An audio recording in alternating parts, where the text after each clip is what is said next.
Biffle's kind of got an attitude right now. Keep an eye on that 16, Carl. Jimmy Johnson, 5-time series champion. That 48 car is pretty fast. Carl puts the thrill in thrill seeker. He amazes me at the things that he does. Kevin Harvick, 29. And after all, he's not the dominator. He's the closer. Kyle Busch, that 18. He got him, Busch! He got him! Wild Thing wins. Ready for a hot night of racing on a cool evening in Richmond. Rain through the midday, stopped in the 5 o'clock hour, and you see a little dampness down on the apron. No worries. We are ready to race. Here's tonight's Geico starting lineup. Mark Martin's 53rd career pole and Carl Edwards' 4th front row start at Richmond. A Toyota and a Ford on the front row, a Chevy and Dodge in row 2 with two-time winner Harvick and Allmendinger, who was 7th here last year. Kyle Busch, winner of the last 3 spring races here, and Jeff Gordon, a 2-time Richmond winner. Denny Hamlin's the hometown hero. He's won here twice. Martin Truex Jr., top 10s the last 5 races this year. Casey Kane got his first career win here and came from the pole, and Dale Jr.'s won here 3 times. Eric Almirola made his first Cup start here. Ryan Newman, the fall winner in 2003. Kurt Busch, the winner last night in the Nationwide Series, and Marcus Ambrose, he's got an ailing back. Trevor Bayne will stand by in relief. Regan Smith with Brad Keselowski, 2 of Brad's 5 career wins have come on a short track. Dave Blaney, whose son Ryan was 7th in his Nationwide debut last night, and Joey Logano. And rounding out the top 20, Bobby Labonte, and last year's pole winner, Juan Pablo Montoya. Let's see if we can get Carl on the radio. What do you say? Carl Edwards, it's DW. You got a copy, buddy? Got you loud and clear, DW. Hey, man, nice qualifying run. Good-looking piece there, but we need some wins. Can you do it tonight? Heck yes, we can do it. We got a fast EcoBoost Fusion. Got a lot of confidence. This track was good to us last year. Hopefully we can get out here, run some laps, and adapt to these changes. I think the track's going to change quite a bit, but I believe we can get a win tonight. You know, Wayne Gretzky was another famous 99, and he liked to slip and slide. I think you may have to deal with some of that here for a while. What do you think? That's perfect. Dirt racers from Missouri don't mind that, so I'm pretty excited. Hopefully it gets slick. Hopefully we have that classic Richmond race where, you know, guys are searching all over. It looks pretty good here. Track's dry. Got a lot of fans here, and we'd like to put a forward victory lane. All right, buddy. Elbows up. Get her done. Hey, 10-4. Have fun. That's Carl Edwards starting on the outside pole. Let's get downstairs, down to the chill zone along pit road, beginning with Steve Byrne. Yeah, thank you, Mike. As you said, 53rd career pole for Mark Martin. He's 53 years old. And late this afternoon on Twitter, he said, 31 years ago, I was on the pole here, but the motor wouldn't crank because somebody left a rag on the carburetor. He won't have that problem here tonight. His car was so good in practice yesterday, he thanked his crew. Let's go to Dick Berggren. Well, Kevin Harvick is very good at this place. Last fall, he not only won the race, he dominated, leading more than half the laps. Same setup under the car tonight. Harvick rolls off 3rd. Matt Yoakum. Dick, Matt Kenseth trying to be Larry Mack's trend buster, rolling off 24. Top 5s at Bristol and Martinsville, but he has struggled recently here at Richmond. He thinks that's all turned around. It'll be a huge test to that competition caution, but the biggest fight is trying to survive the bottom as everybody tries to get there where all that grip is, Krista. Jimmy Johnson said he flat underdrove the car in qualifying, resulting in his worst starting position of the year, 27th. Chad Knaus said this track isn't a challenge for the team. Despite the 3 wins, he said they are in for a long, hard night. Jeff Hammond. Thank you, Krista. That line behind me is a hit-out line. Win the race to that line, and it can help you wind up winning the race at the start-finish line. Mike? Thanks, Jeff. You know, the orange box there, the orange cone, has the night off. Getting ready to race in Richmond, Virginia. Tonight's race brought to you by Budweiser, the beer that starts with the full flavor and ends with a crisp, fast finish. Great times are waiting. Grab some Buds.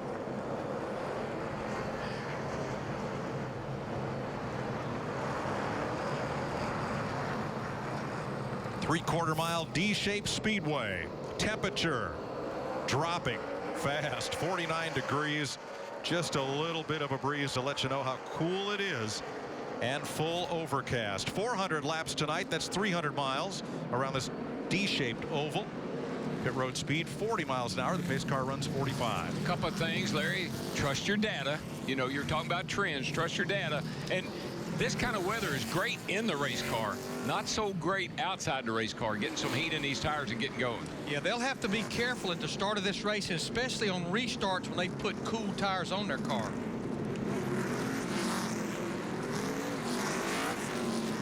The drivers like this track. Well, many of them do, and for many of them, it's a special place. You know, Richmond's one of the most exciting places we go. Under the lights, nighttime. Get to move around a lot.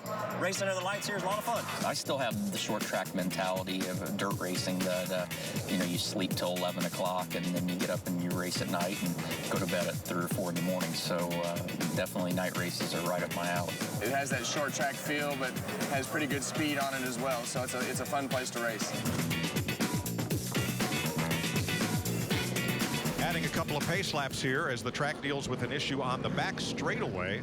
The row of Musco lights down inside the backstretch have not come up and come on, so we're working with that. We saw that at Texas a couple of weeks ago. Had a little issue with the lights. Surely they'll probably got a circuit breaker. Yeah, that one was rain related. They found a transformer had capacitor had shorted out, got that fixed, and got everything back to business. So a couple of extra pace laps. These are not counting. Well, you heard Tony talk about he liked the short track mentality. This is a lot of light for a short track racer. You know, you go some little half-mile racetrack. This is good lights.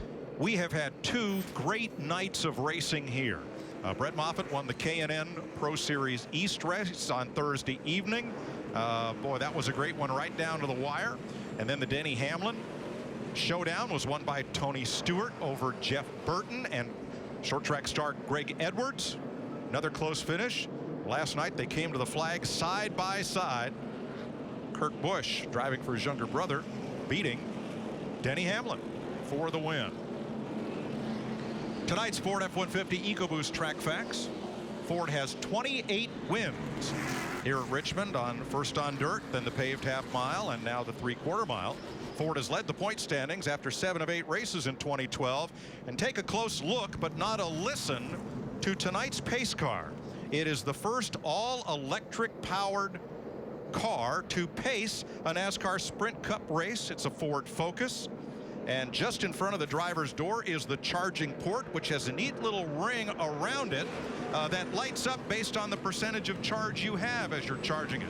I took it for a ride yesterday, so did NASCAR President Mike Helton. I'll tell you, it's impressive. You know, it is, and that's a great accomplishment to have that car pace in the field tonight. But they're talking to the drivers right now. They're telling me, asking the drivers, are they comfortable with the conditions, with the lighting down the back straightaway? It looks good to me from here. I think the drivers will say it's good to go.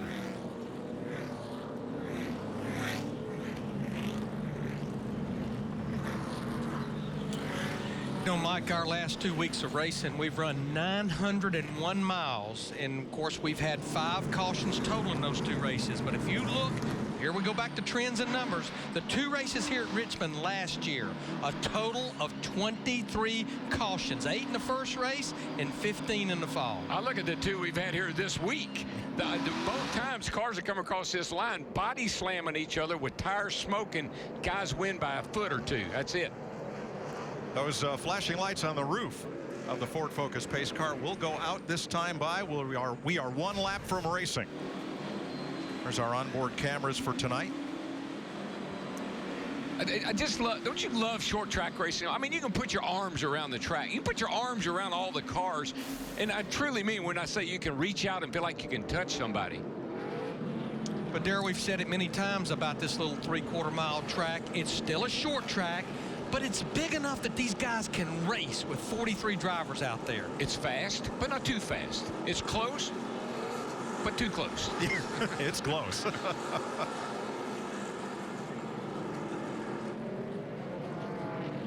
Backstretch lights beginning to come up. It's kind of like that movie Airplane. Just kidding. Green this time by Mark Martin on the pole in Toyota. Carl Edwards Ford, Kevin Harvick Chevy, A.J. Allmendinger's Dodge. All 4 makes represented in the front 4 spots. Pace car Makes the sharp left turn, no signal. To pit road. Darrell, it's short track Saturday night. Oh, baby. I am ready for some bumping and grinding. Green flags in the air. Baby, baby, baby. Let's go racing, boys. Harvick looks to the inside. Nothing there. Mark Martin holds the bottom. Edwards fights for grip up top. And Martin clears him with the lead. Harvick still inside of Edwards for second. Kyle Busch with Allmendinger.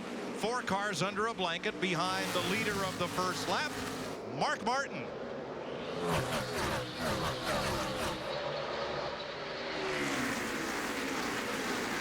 Carl can't find his way to the inside. He's going to lose a couple of spots here. Yeah, you know, with the rain and everything, it's no surprise that bottom is the place to be right now. Carl finally finds a hole right there. He drops in. He's good to go now, but pretty clean start. Denny Hamlin, Jeff Gordon, 6th place. New camera position on Hamlin's car. It's in the right front fender in front of the tire. Wonder how long that'll last. He does too. I think that verifies the closeness you were talking about. Ooh. Hamlin on the bottom, and here comes Truex with him. Behind them, Casey Kane, Ryan Newman, Earnhardt, and Kurt Busch.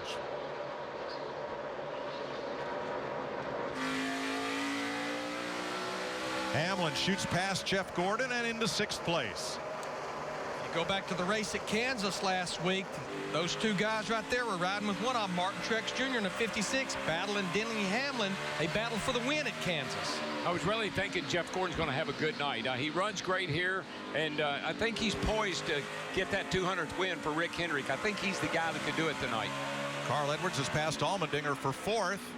Mark Martin leads Kevin Harvick. Talked to Kevin Harvick's team in the garage area earlier today. They pretty much changed everything on this 29 car before qualifying. Remember, they had qualifying after all their practice, so there's a lot of unknown things that are in this race car right now for Kevin. Larry, the fast lap, 21:34, that's a qualifying lap. That's how fast this track is right now. 3 of the 4 Hendrick cars right together. 8th, 9th, 10th, Casey Kane, Jeff Gordon. Yeah, my man Jeff Gordon, Jr. He's up on that outside by design. I think he didn't even try to get to the bottom. The car must be a little too tight. Their teammate Jimmy Johnson back in 24th. He's gained only 3 positions since this one started. There's the 48 of Johnson behind Clint Boyer and battling Tony Stewart to the outside. And a trend, Larry, I know we talked about this. At night, as cool as the track is, we think the track is going to tighten up. A lot of guys complain about their cars actually getting looser at night. And that's different from what we used to fight here, and I think the big difference are these tires that they're running now. Jeff Gordon. Now perhaps he can slot in line, and does behind Casey Kane. Kurt Busch has been right with the 3 Hendrick cars, and Eric Almirola in the 43. Kurt drove a phenomenal race last night, won it. He and Denny Hamlin put on one heck of a show at the end of that race last night.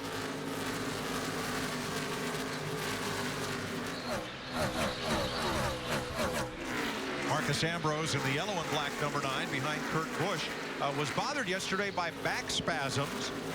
And so Richard Petty Motorsports has Trevor Bayne, who raced here last night. No, sorry, he was not in last night's race, but he is here standing by in relief for Ambrose if needed. Darrell, we're watching this battle here between Dale Earnhardt Jr. in the 88 and his teammate Jeff Gordon in the 24. Just looks like to me that Jeff has had a hard time carrying any speed running the bottom of the racetrack. He has to move up a groove. Yeah, I think the car must be way tight, Larry, and he's having to slow it down to get it on the bottom. What are they saying, Matt? DW, he hit on it perfectly. He's having to wait on the car. He said it's just terrible tight through the center. Cannot wait for that competition caution at lap 50. Yeah, he's losing valuable time. Kyle Busch, Carl Edwards. Edwards keeps coming back to the front. He started second, could not get in line until he was at 6th place. He's rebounded for 4th and chasing 3rd. Well, let's see, we're at 12 laps here. It usually takes to about 20 laps for the balance of the car to start to show up. What you got start telling your crew chief what adjustments you need. So right now you're probably pretty happy with what you got, but you're going to start complaining here shortly. Edwards keeps moving forward. He's up to third behind Mark Martin's Toyota and Kevin Harvick's Chevrolet. We felt like this would be a good benchmark to see truly where Kyle Busch in that 18, where that team's really at right now. 22 races since he won his last race. He's won the last 3 spring races here. So this, I think we'll know a lot where he's at after this race tonight. Carl Edwards moving up. Mark Martin in front. Jeff Gordon slipping back. Trevor Bayne looking on, waiting. Data, go to sprint.com/speed. 22 of 400 laps complete on this 3/4 mile in Richmond, Virginia. Mark Martin leads. Carl Edwards now second. Kevin Harvick third. Kyle Busch, Denny Hamlin. 3 Toyotas, a Ford, and a Chevy in the top 5. And Edwards is closing right down on the leader. Yeah, Carl's a little quicker right now. He's catching Mark. Mark slowed down a tad. Carl speed up a tad. And they're getting ready to catch the back of the field. This ought to get exciting. This is the most laps that Mark Martin has led at Richmond in this century. 1999, he led 74 laps. That just doesn't sound right. Well, it's been 31 years since he won his first Richmond pole, and he won another one yesterday. You know, I know Carl Edwards running in second right now in that 99 car. He's never won here at Richmond in the Sprint Cup Series. But if you go back to last year, he did finish in the top 5 both of those races, including finishing second to Kevin Harvick in the fall race. I tell you, always, Larry, and you know, a good indicator of how somebody's going to run is how they qualify. And Carl up there on that front row missed the pole by about 5 1/1000ths of a second over Mark. Felt like he was going to have a pretty strong car tonight. They've lapped past Stephen Light, driving Joe Falk's 33. See Mark there, he kind of stepped out in the back end, did off turn 2. That's what these guys have been fighting most of all practice. So, Michael, what are you seeing in your area down there? Well, Darrell, in order to have success here at Richmond, you really have to run that white line, the yellow line right on the bottom of the racetrack. That's the groove. You know, we were at Kansas last week, and these guys were running right next to the wall. Here it's a different story. Mark's car is wobbling around a lot. It looks like he's loose, and Carl's eating him up right now. But there isn't a whole lot of options here. You can make it work on the high side, but the bottom's better. Rookie Josh Wise in the 26 trying to pass David Stremme, and here come the leaders right on top of them. They stay to the high side, and Martin has passed Stremme in the 30, and now is going to put the rookie Wise a lap down. Yeah, Carl is he's sitting there, he's waiting. He knows he's a little quicker. Get through the traffic. What do they say, Matt? DW says the cars are rocket right now. His only concern, he asked Bob Osborne, are the rotors glowing as he fights for that lead on the bottom. He says, nope, it looks good. Just keep me posted. Yeah, he's not using a lot of brake right there. He's using mostly gas. Edwards, another look to the inside, and Mark Martin gives him room. Carl Edwards off turn 4, becomes the second leader of this race, and puts his Ford out front. But see what Mark did? That's why he finishes. He may not win every race he runs in, but he finishes every race he runs in. Carl's quicker. Mark's car's gone off a little bit. You can see that off at 2. Let Carl go. Yeah, I think that's one reason Carl Edwards is able to pull away from him. Mark goes to put the throttle down off the corner in that 55 car. You can see the tail just jump out with him. Scott Speed has gone to the garage, so has Mike Bliss, and they're now joined by Cole Witt in the 74 there. Steve Burns. Just heard Mark Martin say, I'm rolling the center well, but I'm getting loose off the corners. Loose off is what he told Rodney Childers. And here a lot of cars are talking tight, tight, tight. Why you get loose off the corner is because you're tight in the middle, and you got to turn the wheels really hard left when you put the throttle down, and the back wants to snap out. I think we'll probably see a good picture of loose off here as we follow Mark Martin riding with Kevin Harvick in the 29. You'll see the tail end wanting to go out on him. And it happens, and you see what's happened to Mark? 5 laps ago, he's leading the race. Saw him there wobble off the corner. 5 laps ago, he's leading the race. As soon as that car goes loose on him, he's done. He's got to slow down and let people go. And you hear Harvick stutter in the throttle coming up off the corner. That's nothing wrong with the engine. That's right foot, Darrell. Yeah, it is. It's just what, you know, it's what the drag racers call pedaling it. And that's really what you're doing. You're just trying to get some traction up off the corner by playing with the throttle.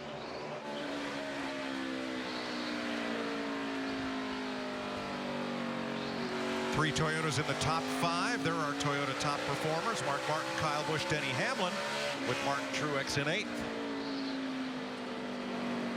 Just saw Kyle Busch let Denny Hamlin go by over in turn 3. Denny his car's pretty quick right now. He's going to go up and work on Mark Martin.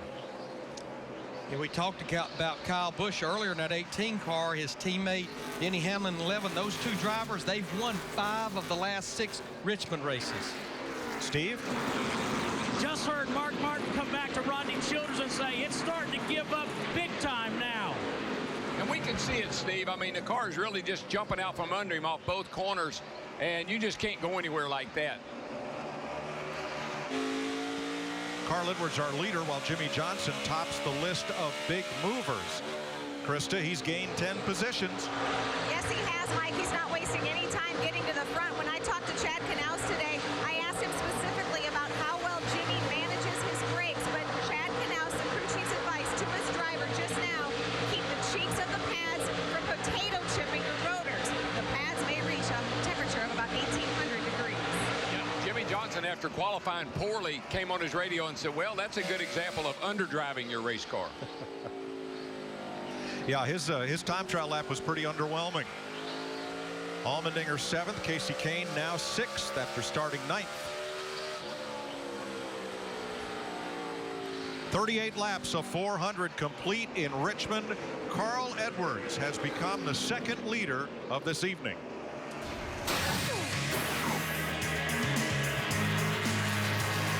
You're watching NASCAR. Happiness. And by KFC. Come in today and taste why fresh is better.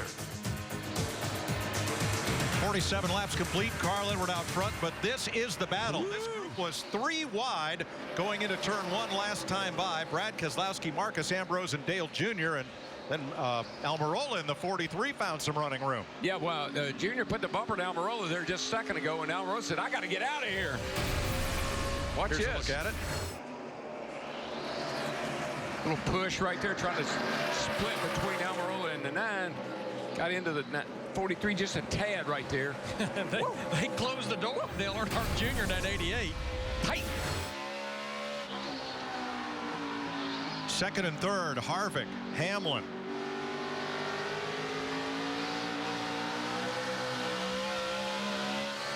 There you go.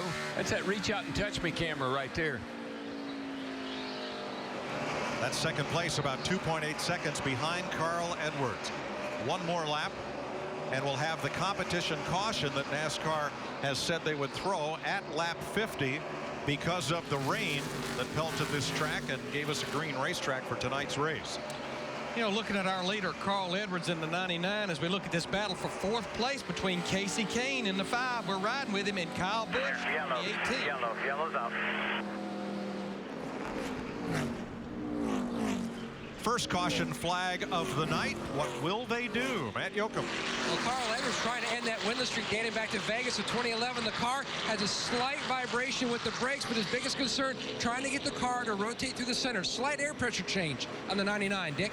Well, Kevin Harvick had not practiced the setup that's under the car this spring. He did run pretty close to it last fall. It's a bit loose in the middle and a little bit tight coming out. Steve Burns.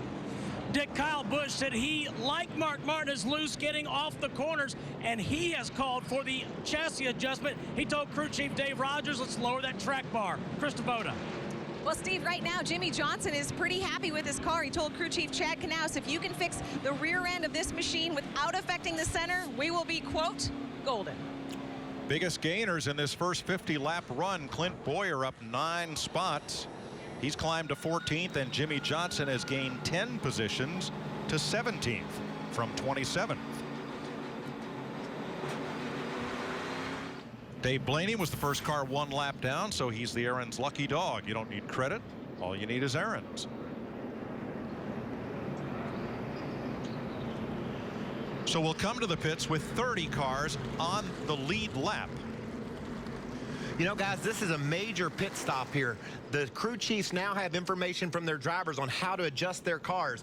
We've seen guys sliding all over the place. Darrell, it'll be really interesting to see who makes the right calls here. We need a fast pit stop, maybe a little air pressure, maybe some track bar. Do you dare pull the spring rubber out? That takes a little longer. Well, the good news is the guys that qualified up front, they're going to have the big advantage because they got the best pit selections. That will pay off. They'll have a little bit more time to make those critical adjustments.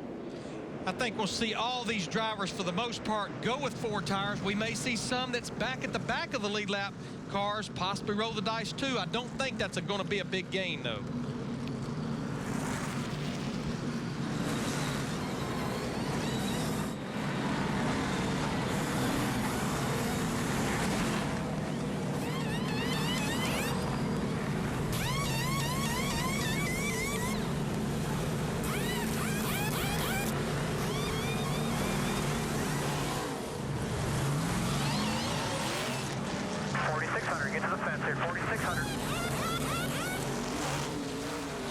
Coming off pit road, it'll be Edwards, Hamlin, Harvick.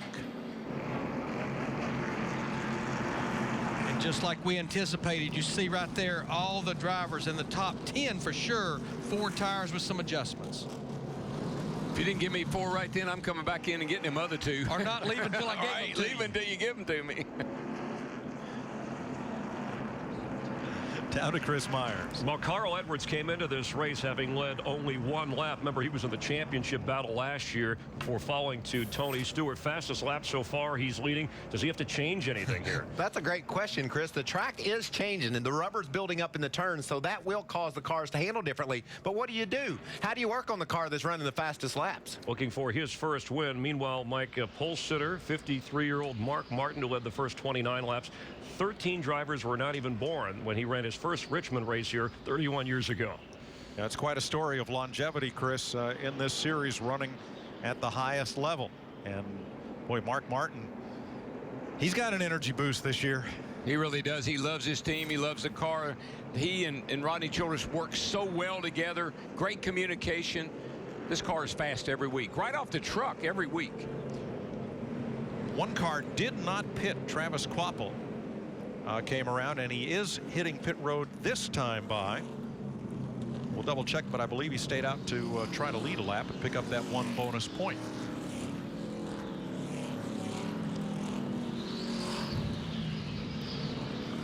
Let's take an inside look at what's happening in the NASCAR Sprint Cup Series, brought to you by Sprint.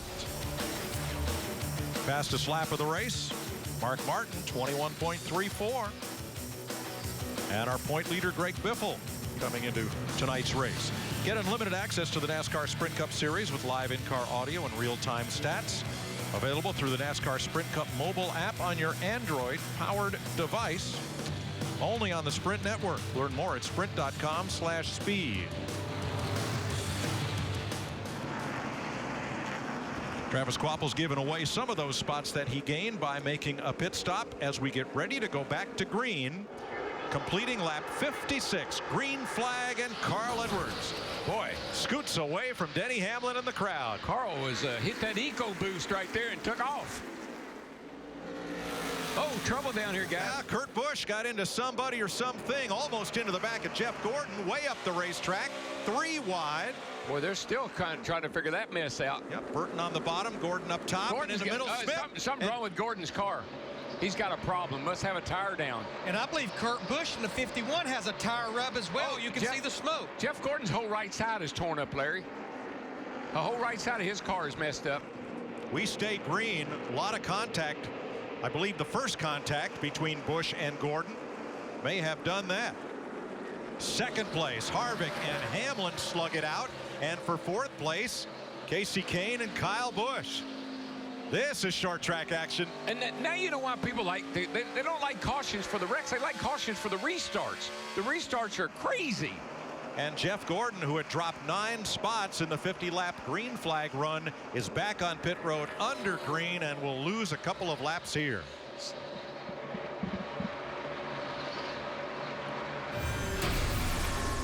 So we can figure out what happened here. Yeah, here's Gordon right down here. He gets loose. Oh, he gets into Biff, is that He Biffle? gets into Biffle and Kurt Busch. Yeah, Kurt Busch in the 51 had nowhere to go. He just drove into him. I think it was Biffle and Gordon that really kind of got together and started Gordon up the hill, got into Busch, and Jeff's had the worst end of the deal. And there, it looked like Busch had to lock him up to keep from running into the back of Gordon. Yeah, well, Jeff Gordon's got a tire down. You can see right there, 43 got him a little bit, moved him up. A couple of different deals.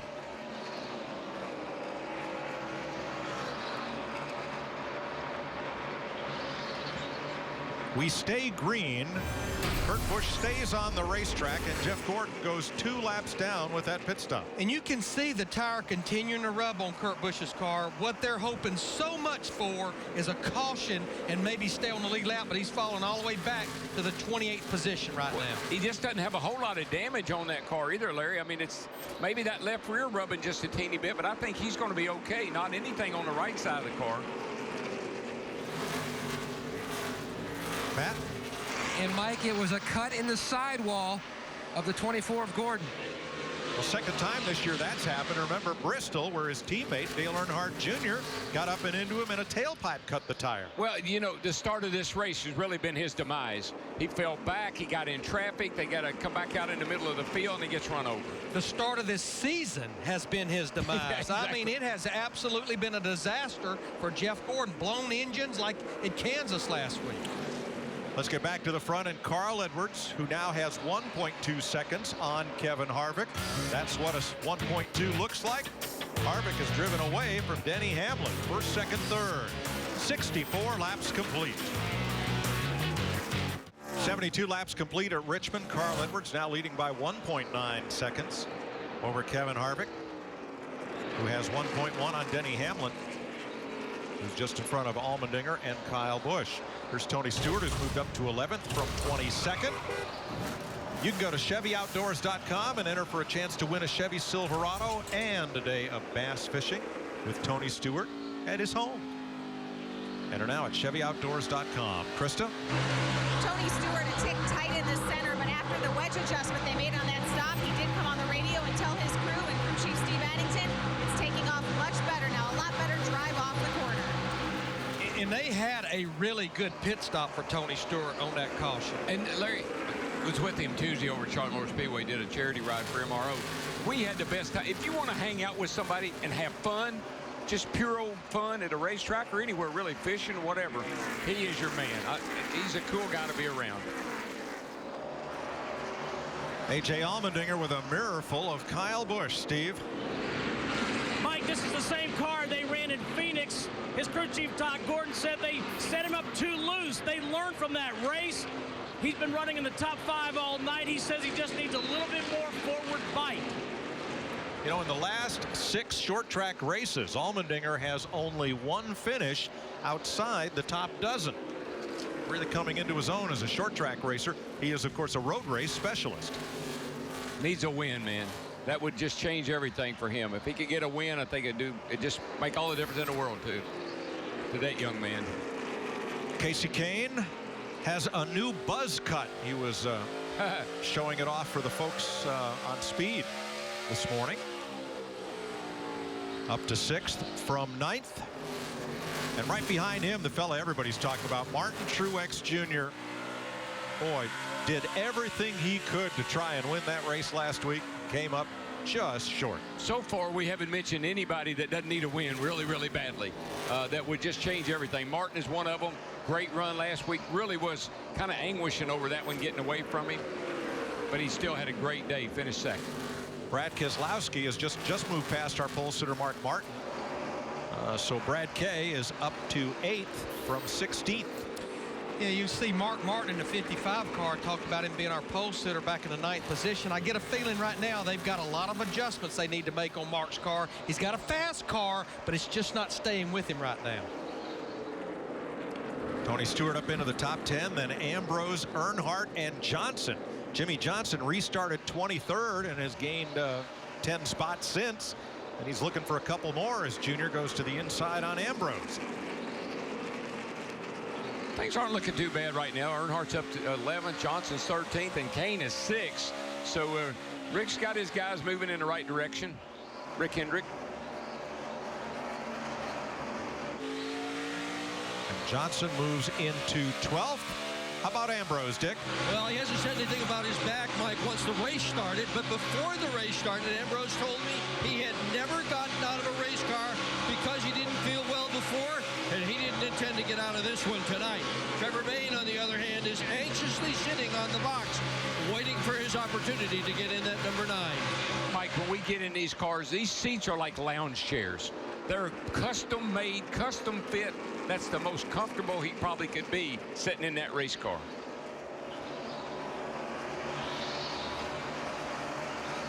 Last year's Daytona 500 winner without a full-time Cup ride. Trevor Bayne still drives the 21 for the Wood brothers, but they run a limited schedule.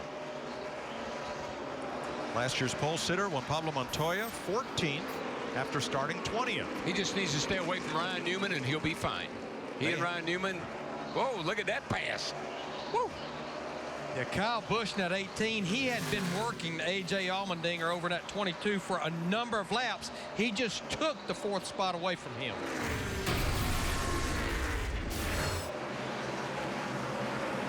Gets a nice little run right here. A.J. gets up the hill a tad. I think this is some co-opetition right here. Look at those brake rotors. He really pounded that corner, drove that thing down in there, got hard on the brakes. I think A.J. cut him a little slack getting in. A little bit of professional courtesy right there, as we're 86 of 400 laps. Carl Edwards has a 2-second lead. Limping gap past Reed Sorensen there in the 32. Carl Edwards out in front by a little less than 2 seconds on Kevin Harvick, Denny Hamlin, Kyle Busch, and A.J. Allmendinger. One thing I said this past week about Carl Edwards in this 99 team is they need to get in a position to start leading some laps. Up until tonight, he had led 1 lap, and that was through a transition of green flag pit stops at Kansas. Looks like they've responded tonight because they've already led 63 laps. Mark Martin led the first 29. Travis Kvapil led 1 lap during the competition caution as we cycled through pit stops. And Carl has led the rest. But company's coming. Here's Martin Truex battling Brad Keselowski. Both of them have already been passed by Tony Stewart. Marching to the front, and Jimmy Johnson makes his presence known in the 48 in the top 10 for the first time tonight. Yeah, these two guys, Stewart and Johnson, both qualified poorly, but they're making up track position now by having pretty good race cars and passing a lot of race cars. There was a point in time trials yesterday when it looked like the track had lost all grip, and a number of drivers who'd been very fast in practice were caught way outside the top 20 with slow qualifying laps. And then right at the end, Mark Martin comes in and puts it on the pole to show everybody there was nothing wrong with the racetrack. So here are the drivers that have moved from the back toward the front tonight. A couple of those drivers we talked about at the top of the show, we felt like they had good race cars. They just didn't qualify that well. Jimmy Johnson, the 48, Tony Stewart in the 14. Of course, Paul Menard's in a backup car, so that's a nice, he's doing a nice job too. Stewart dives to the inside of Casey Kane and moves up to 6th. That Stewart car right now is on a rail. I mean, you saw him there. He just drives it in the corner. You don't see a lot of brake heat, a lot of hot rotors on that car. He's just floating it down in there and getting back in the gas. You know, Tony Stewart was asked this week, is Richmond one of your favorite tracks? He said, no, it is my favorite track. Of course, it's where he got his first career win back here in 1999.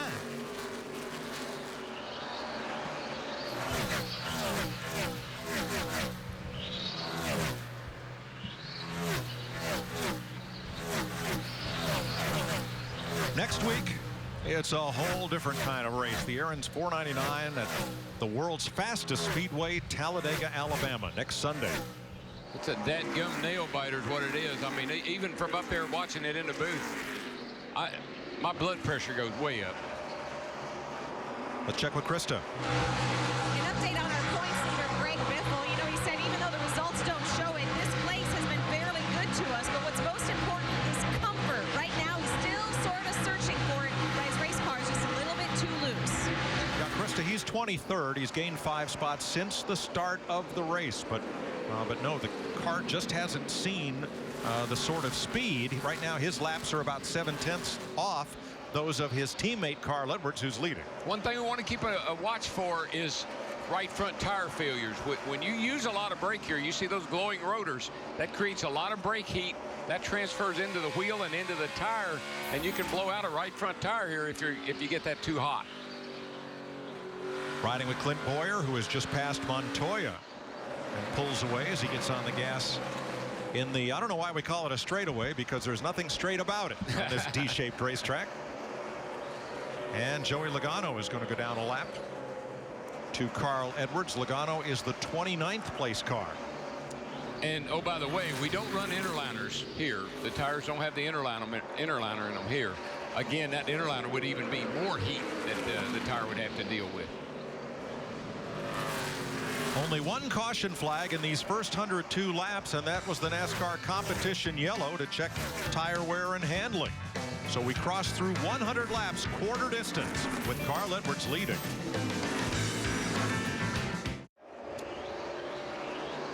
Want a chance to introduce a driver at the All-Star Race May 19th in Charlotte? Go to sprint.com/speed to find out how.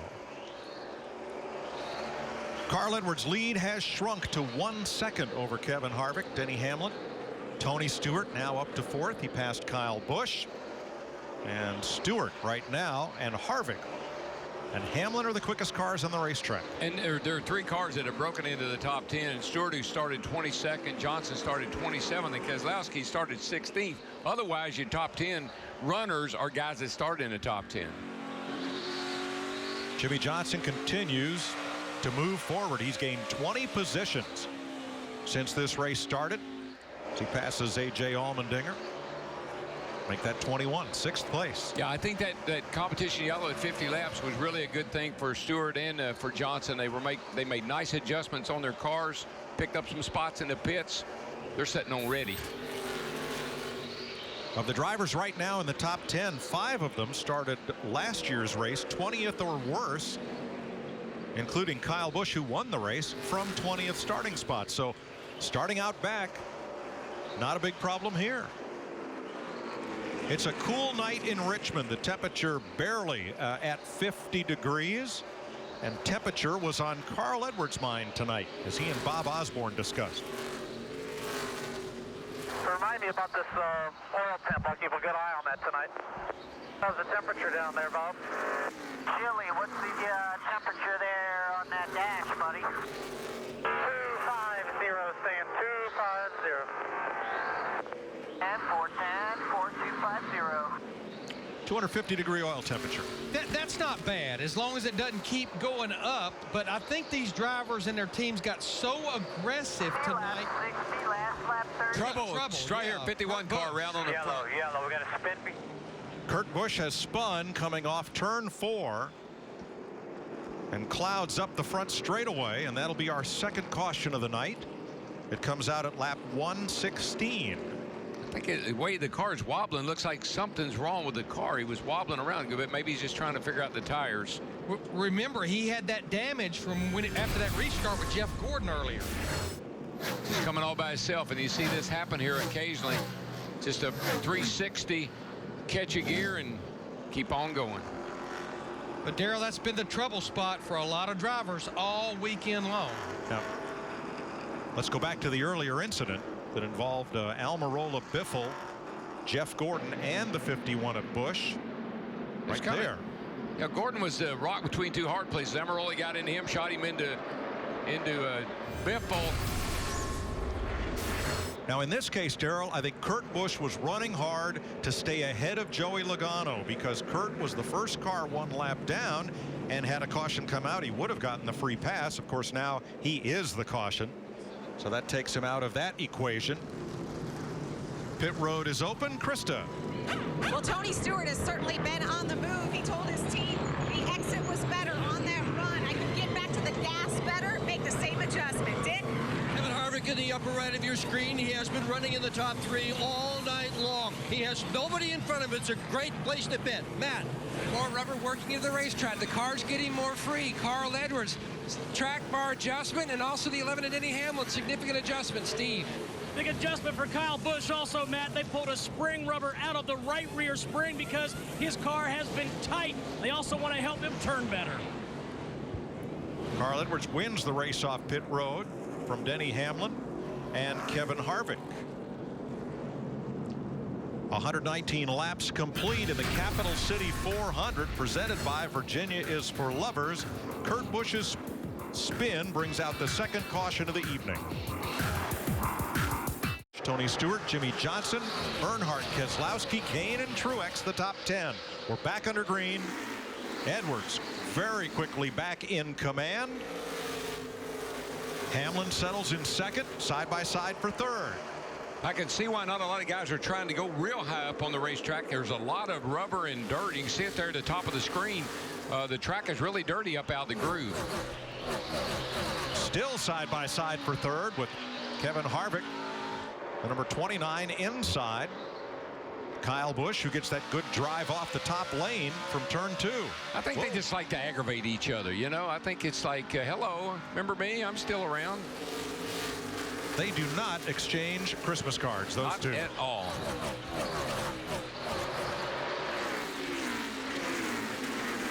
Boy, Tony Stewart in that 14 car, I mean, he is on the move. He goes through the middle of the corner and gets off the corner so good. It looks like he never touches a brake, Larry. The car just rolls in there, and he is right back after it.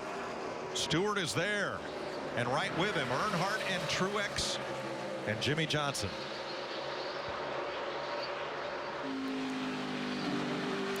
Track cooling down, getting actually a little quicker here.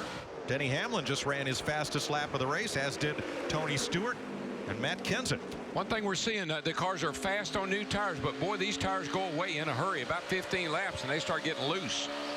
Which really puts a premium on restarts. Get what you can get while you've got the tires that'll do the job. That's what it looks like, Mike. Everybody's really aggressive on these restarts. We've talked about drivers that's been started at the back that's been moving up. You see Matt Kenseth there in the 17. He's in the top 10, started back in the 24th position. Well, Tony Stewart, you know, over the last part of the last year, he was the king of restarts. But let's see how he looked on this last on this coming to green. Well, here's Stewart. He's going to spin the tires a bit here, and that's going to back things from 5th place on up, you see. Man, that thing just jumped out from under him. A lot of that has to do with air pressure and just cold tires. But, boy, we've got so much racing going on out here right now. This is for 13th place. Montoya, Boyer straight ahead, the black and red car, Keselowski in the deuce, and you ride with Casey Kane. A bit of a gaggle.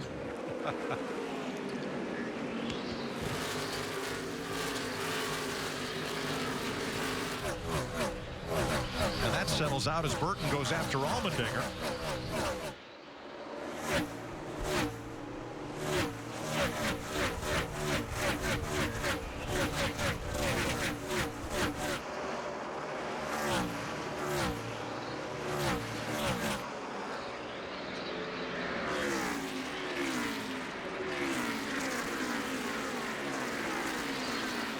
And let's have a look at this fresh off the wire. Paul Menard's crew loses a tire. That's Eric Pringle, who grabs it, brings it back, because that one's got to go on the car. Oftentimes the tire coming off gets away. And there was quite a discussion with the NASCAR officials about running out into the middle of an active pit lane. All right, I'm going to say it one more time here. If somebody does that again, you will not work for RCR ever again. Unacceptable. So Paul Menard was able to restart and stay on the lead lap. He's currently 22nd. And that's what's fresh off the wire, served to you by KFC. Come in and taste why fresh is better. That was Slugger Labby, the crew chief on that 27 car, and the official had a hold of that guy. The guy was trying to get away, and you saw the official up in his face explaining something to him. Yeah, I don't think Slugger Labby was upset about the tire getting away. It's what happened after that. I think you're right, Larry. Mark Martin, Matt Kenseth in the 17, and Ryan Newman in the 39. This is for 10th place. Boy, Mark's old car just not what it was when this race started. Kenseth trying to gain some ground on the outside, Matt. Mike, he was in a similar position as Jeff Gordon over that first run before the competition caution. The car absolutely plowing, no grip whatsoever. Jimmy finished, made some significant changes on the last 2 stops, and the car has really come in, Steve. Well, Matt, Mark Mark Martin's car just remains loose. They have not been able to adjust it back to tighten it up. He just said it's loose in, loose off.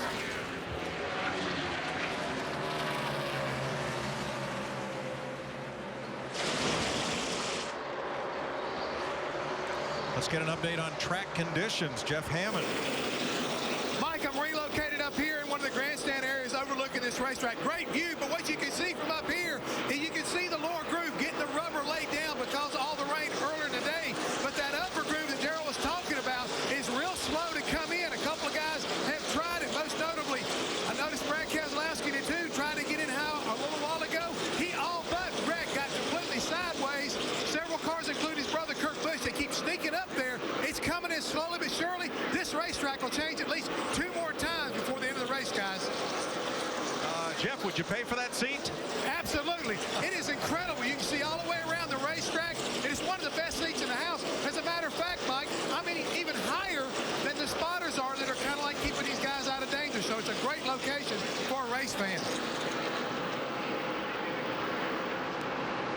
Pretty great view as Carl Edwards rolls by through turns 1 and into 2. Of all the drivers in the top 7 positions right now, Edwards is the only one who's not been to victory lane here in a Sprint Cup car. If I was Carl Edwards and I looked in my rearview mirror and I said, that 11 car, that's Denny Hamlin, and that's the guy that kind of lurked in second place last week. See you, Jeff.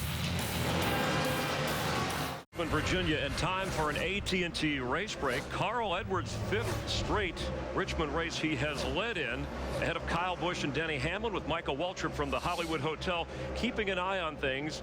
And there's your leader, 99. But let's talk about a couple of guys who have championships in hand, and that's Jimmy Johnson and Tony Stewart working their way up. Yeah, they both qualified outside the top 20, Chris, and have raced into contending for the top 5. These guys are fast tonight. We talked about driving a loose car because the track would be slick. Jimmy Johnson, no one's better at it than that. Tony Stewart says, maybe I am better than he has at it, and I'm going my way too. And Jimmy Johnson saying, like a home run hitter stuck on a milestone, the pressure, he said, we're not thinking about Hendrick Motorsports and owner Rick Hendrick and win number 200, but when we get there, that's when we'll celebrate. Yeah, it looks like Casey Kane has a good car for Mr. Hendrick as well.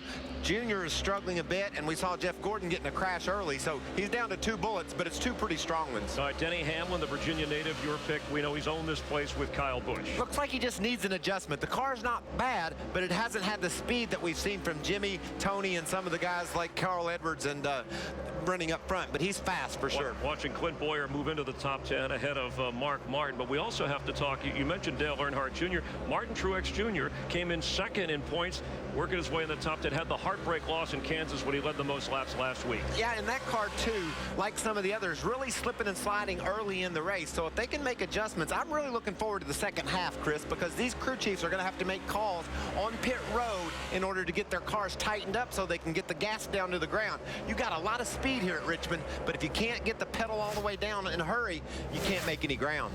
So far, the night has belonged to Carl Edwards, your leader, dominating, having his best race of the year. We'll see how the drivers are doing in the AT&T Fastest Driver Challenge. Text FAST to 34763 or go to AT&TFastestDriver.com for a chance to win 4 Gs. AT&T's Fastest Driver Challenge, brought to you by the nation's largest 4G network. Let's head back upstairs to Darrell, Larry, and Mike. Thanks, Chris. You just saw Kevin Harvick drive past Denny Hamlin to take over 3rd place with the number 29. Now Kyle Busch went past Hamlin earlier into 2nd, and he's beginning to gain some ground on Carl Edwards. You see Edwards about to get into more race traffic. Kyle has cut Carl's lead from 2 seconds down to 1.5. Yeah, as we said a little bit ago, these tires are really falling off big time, and it really shows who's got the best setups for the long run. That's what guys worked on in practice, and it's really paying off. There is Kevin Harvick, currently 3rd, Dick. Right after that pit stop, Harvick told the crew that the adjustments that they had made in the car to tighten it up hadn't worked. They had made it too tight. He's not said anything about the chassis, but he sure is showing on the racetrack that that number 29 that Harvick is driving is much better than it was then. And Mike, these crew chiefs have predetermined setups, predetermined things that they're going to do to the car if the car is doing X. If the driver complains about being loose, it's almost like a quarterback. You know, when he peels back that thing on his arm to see what play he wants to run based on the defense, that's kind of how crew chiefs do these cars. If the driver complains they got a problem with the car, they got a way to fix it. Fifth place battle, Dale Earnhardt Jr. with Jimmy Johnson in tow. Moving underneath Denny Hamlin, whose race has gone wrong. Yeah, Denny Hamlin at 11 is dropping like a rock. And I think a couple of things are happening here. You heard Jeff Hammond talking about this racetrack is getting a different look to it. I think we're starting to really get the rubber down on the racetrack. That's making a difference. Plus, they're just not getting many opportunities with only those 2 cautions to adjust their race car.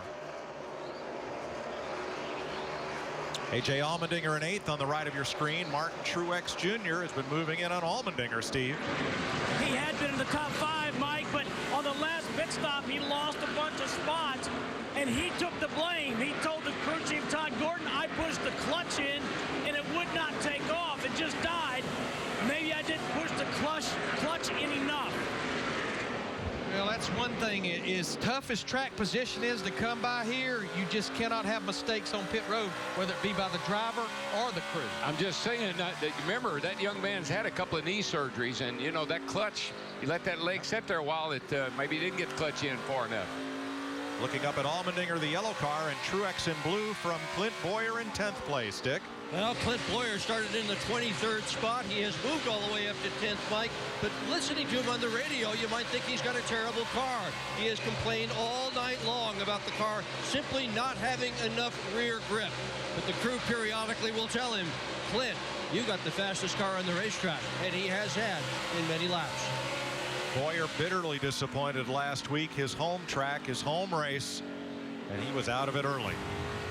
That might be one of the most annoying things that a crew chief can say to you. You've got the fastest car. Well, if I do, how come I'm not catching the leader then? Kyle Busch continues to eat into Carl Edwards' lead. 1.4 seconds from the 99 back to the 18. 160 laps complete in Richmond.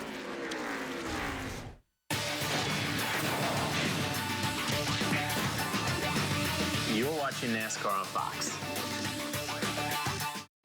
Next week in Talladega, Alabama, Saturday night, Rodney Atkins infield concert. And we'll kick off Sunday with a special hour-long pre-race show.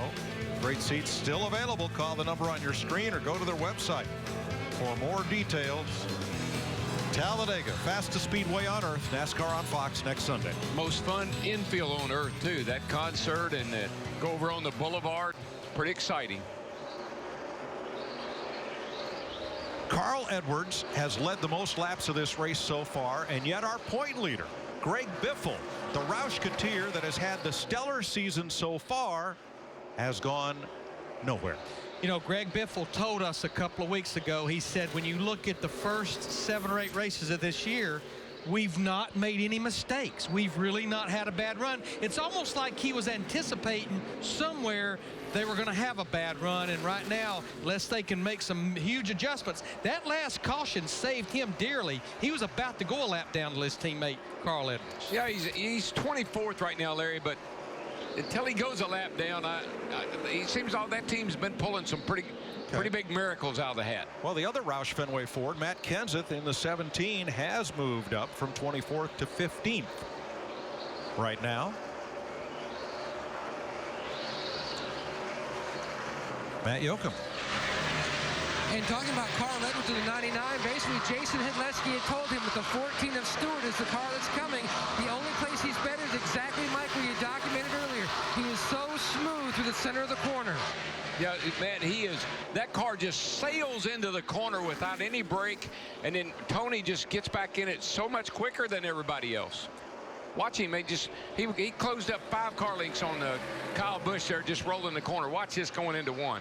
He gets in, and right about there, he really picks up a lot of speed. And the car is smooth as silk. I mean, she's just on a rail right now.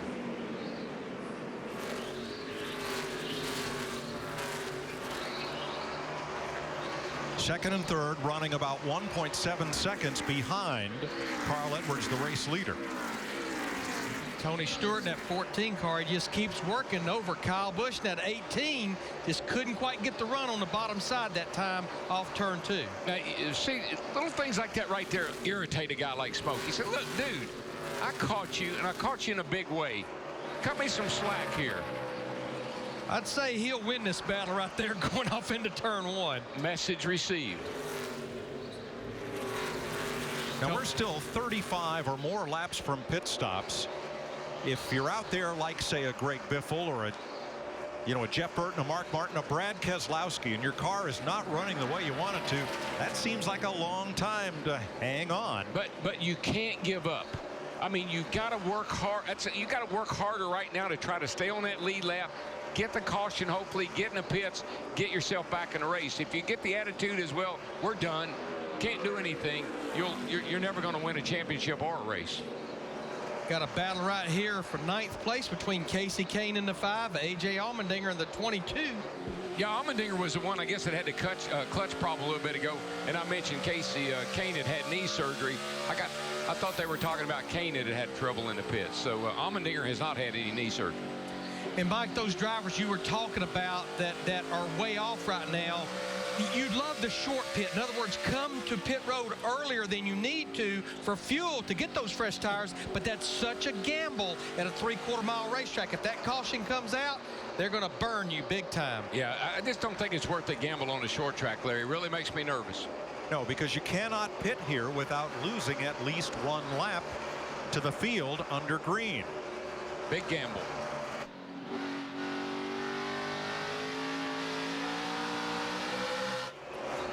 One driver who's having no trouble is Clint Boyer. He is at 8th place, and he's right on the back bumper of Denny Hamlin for 7th. You remember, Clint started back in the 23rd position. Matt? Mike, when they came into Richmond, Darian Grubb and Denny Hamlin had a game plan. They tried several different setups. They just didn't have the magic as Denny's setup from last year where he finished 2nd. They went back to that. Right now, though, like so many others reporting, the track is changed, losing grip.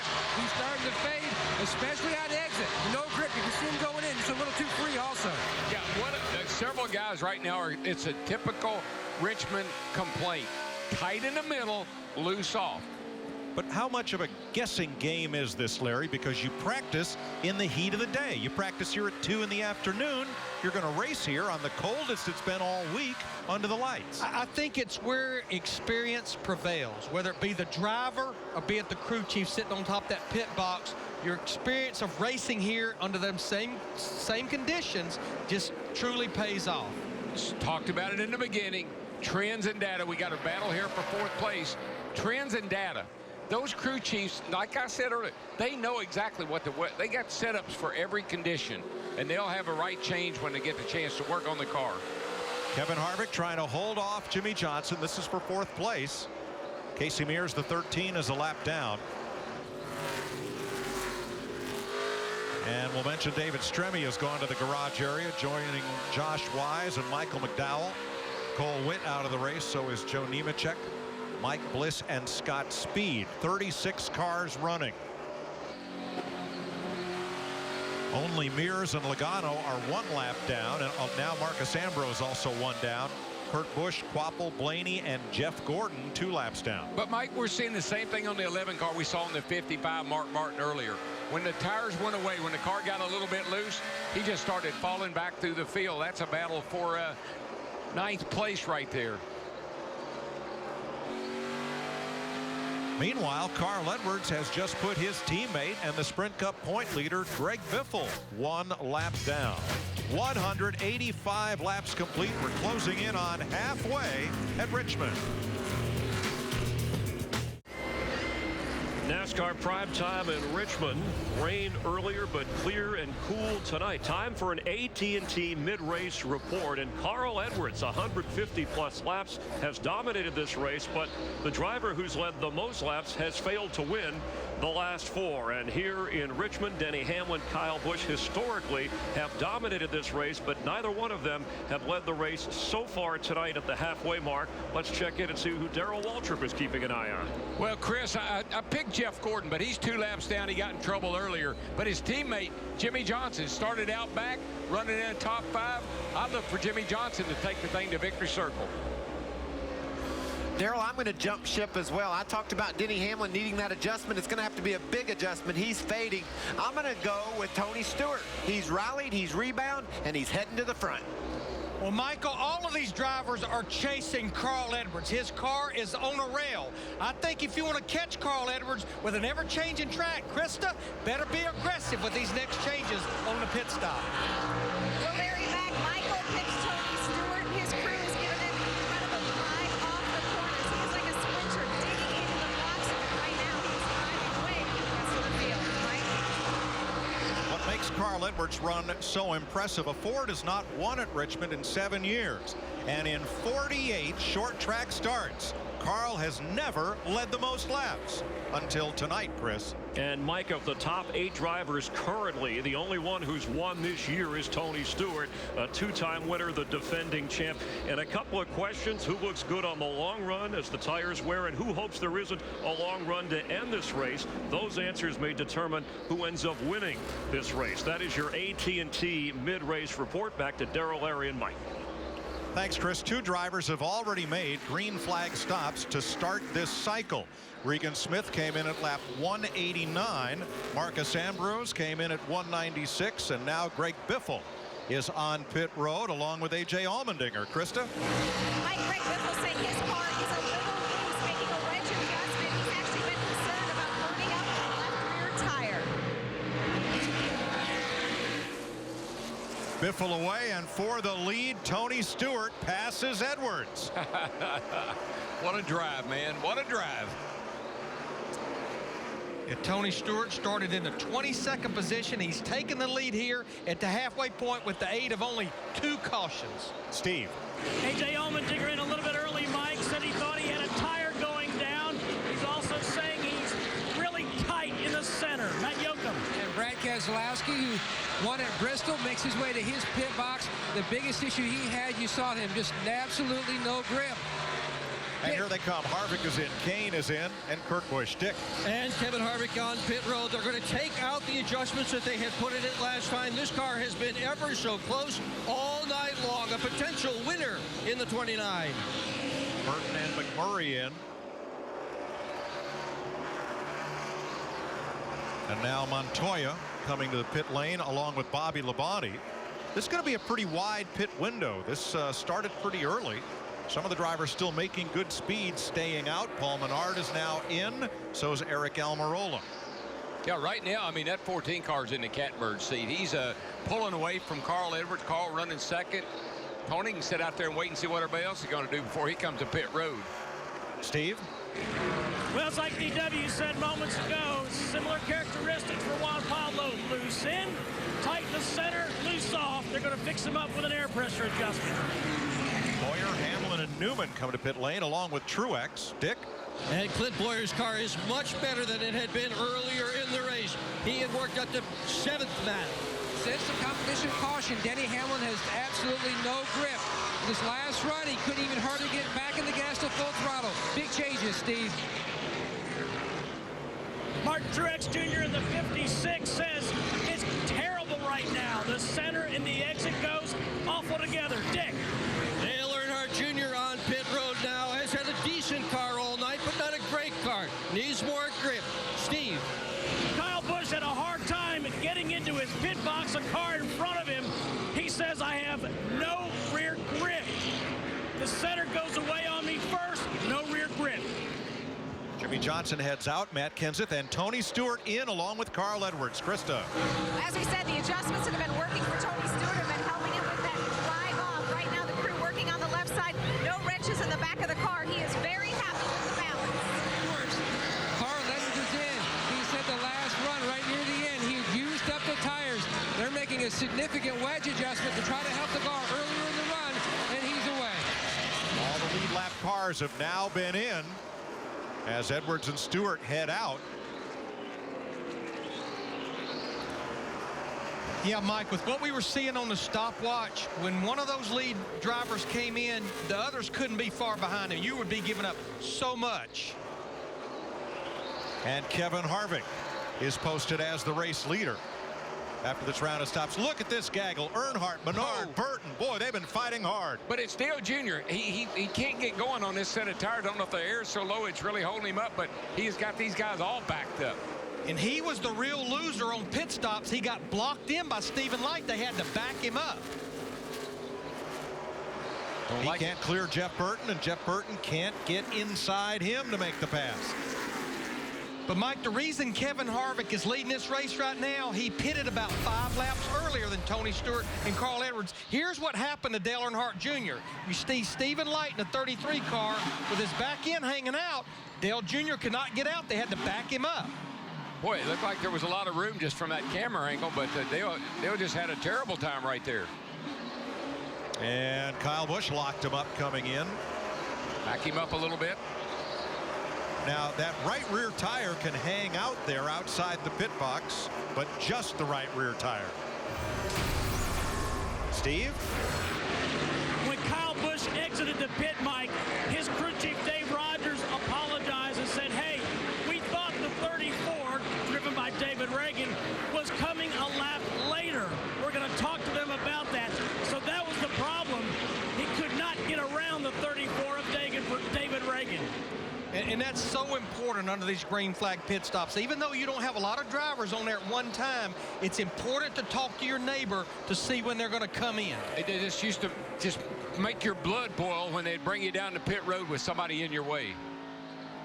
The closer, Kevin Harvick, is out front just past halfway in Richmond.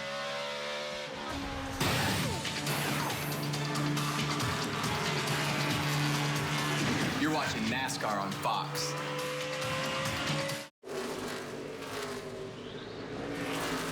Welcome back to Richmond. 219 laps in. Carl Edwards in front of Kevin Harvick now, with Tony Stewart looking on in third as they work a little bit of lap traffic. Jimmy Johnson is right there too. 4 cars, 3 battling for second on back as Edwards scoots away just a bit. Now here's what happened to Kevin Harvick. He and Dave Blaney got in a little shouting, shoving match. And you know, right there, I think Blaney had thoughts of retaliating, but then he locked it up to stay off of Kevin. Inside, 4 laps down here. Inside, 4 laps down. Talking about Blaney. Corner, inside, tight. Harvick spotter. There. And that loss of momentum allowed Edwards to pounce.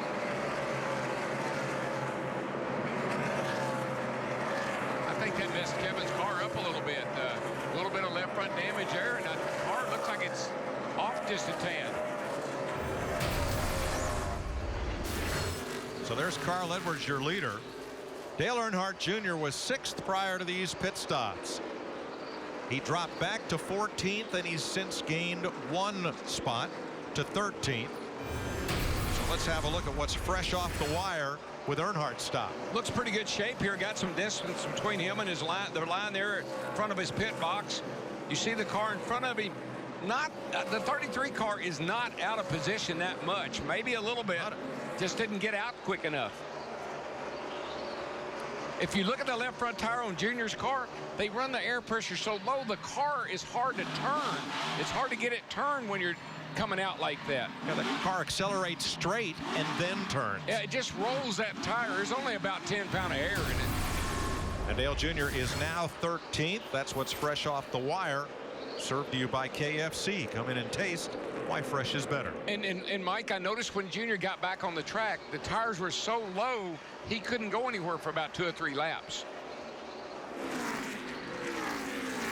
The other strange story of that pit stop sequence was Tony Stewart. Stewart had a 1.3 second lead when he made his pit stop, and when they came out, he was 2.5 behind. But I know one thing that happened. Kevin Harvick, who took the lead, his pit stop alone was about 2 seconds quicker than Tony Stewart's pit stop. Plus, Kevin pitted 5 laps before Tony Stewart. Yeah, but Stewart had trouble on left side. He was a little slow on left side. We got a problem on the track. Debris low in turn number 1 puts us under the 3rd caution of the evening at lap 227.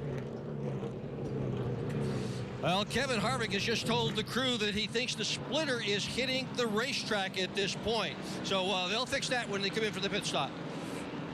And Dick, it's probably from low air. I tell you, when they come in and running the air pressure so low that they could be hitting the splitter until the air builds up. And that's the first time they had to leave pit road and go right back to speed. They didn't have caution laps to get the air pressure built up before a restart. This is a perfect scenario for waiver rounds, though. Everybody's made their pit stop pretty much. A lot of these guys will get back on the lead lap. But I do think we're going to see all of our front-running drivers come to pit road because pitting here makes it a one-stop race. That caution is a break for Greg Biffle. He was the last car on the lead lap, and Landon Castle was the first car one lap down. He will get the free pass under this third caution flag of the night. He's been 83 at free pass. Been running pretty good. I've been watching him. He's got a pretty competitive car tonight, Landon Castle. He's in 23rd place.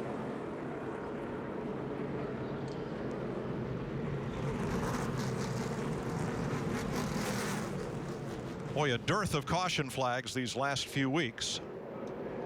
And we've had 3 tonight. We're just past halfway, lap 228. Just remember, caution flags breed caution flags. Especially here with these restarts. Especially here, tracks. Larry, yes. Pit road's open, Krista.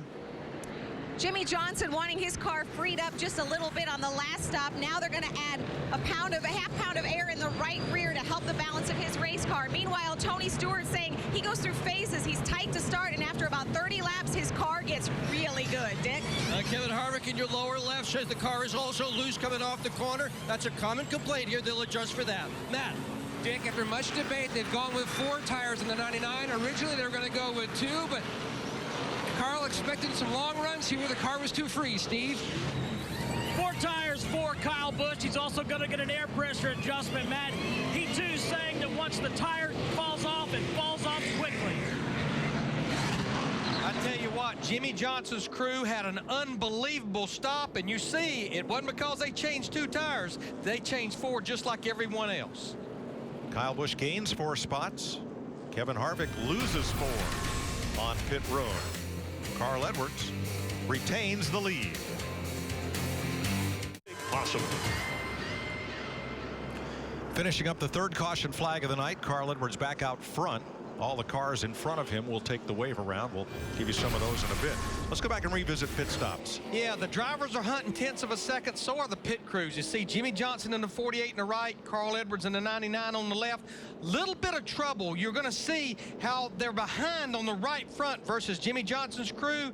Now, we're not talking about a lot of time, but it's going to be enough that almost Jimmy Johnson won this battle off pit road. Just that little bit of trouble that Carl's crew had on the right front. And that pretty much, you show it right there. Look at Jimmy Johnson, 12.5 seconds for his pit stop compared to almost 14 seconds. That's a second and a half, and that was the difference. Well, let's get more from Jeff Hammond at the University of Farmers. Well, Mike, we talked about at the very beginning of the broadcast, winning the race off of pit road and how important it was going to be. But to be able to do that, you've got to eliminate mistakes on pit road, like Dale Earnhardt Jr. had, like Kyle Busch had, as well as Kevin Harvick in this last round of pit stop. If you're going to win this race tonight, you've got to eliminate the mistakes and win the race off of pit road. Thanks, Jeff. When we go back to green, 10 cars will take the wave around. They did not make pit stops under this caution flag, and that will help put Joey Logano, Marcus Ambrose, and Casey Mears back on the lead lap, and Jeff Gordon will get one of his 2 laps back. Next Sunday, NASCAR on Fox heads for the fastest speedway on earth. I'm going to tell you right quick, this place is dangerous, and boy, is it fun. Trouble. You know West Place is known for the big ones. This place is big wrecks, great racing, and unlikely winners. It's an exciting place to be. Dicing, slicing. Go. Oh, trouble hard in the wall. The best race we have on television. Always unpredictable. Talladega next Sunday. High speed drama. Got a week to think about it. Going back to Daytona, the pack is back. Jimmy Johnson up to second place. He's had quite a night after beginning this race in 27th. I'd like my portfolio to look like that. Mm-hmm. His does. Carl Edwards, Jimmy Johnson, Tony Stewart, Casey Kane, Kyle Busch, Clint Boyer, Allmendinger and Harvick, Montoya and Hamlin. We now have 26 cars on the lead lap. It's going to get sighting here, boys. Trust me. Here's a look at your top runners. Lead lap cars start toward the front, double file. Pace car glides into pit road. And here we go. Green flag. Edwards wasted no time in jumping out and away from Jimmy Johnson. Johnson now is going to have to fend off Tony Stewart, and Stewart goes for second. Here comes Kyle Busch for third. And we've seen all night long these drivers with low air pressure. I think we're seeing it with Jimmy Johnson right now in the 48. Just can't get going on the restart. Yeah, it's really hurting him in this on this restart. He's falling back a little bit here. That thing will come alive in about 5 laps. Allmendinger, the 22, fighting with Johnson for fourth. Behind them, Clint Boyer, Casey Kane, Montoya, Harvick, and Hamlin. Boy, Johnson drove that thing down into turn 3 trying to clear Allmendinger in a 22.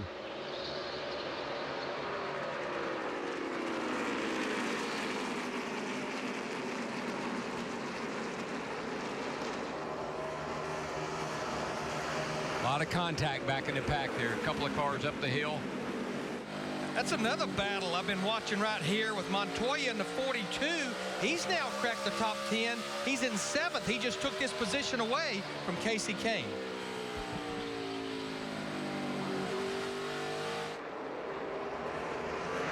Carl Edwards, half a second up on Tony Stewart. How about a good old-fashioned NASCAR on Fox Saturday night? Crank it up. Let's do it.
The front 4 cars very, very closely matched on the stopwatch, but Carl Edwards far and away at the top of the board in the lap leader category.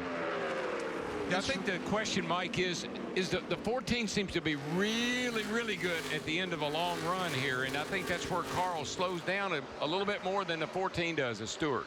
And this pace just keeps getting faster. In fact, Tony Stewart, Clint Boyer, Juan Pablo Montoya just ran their fastest lap of this race just a couple laps ago.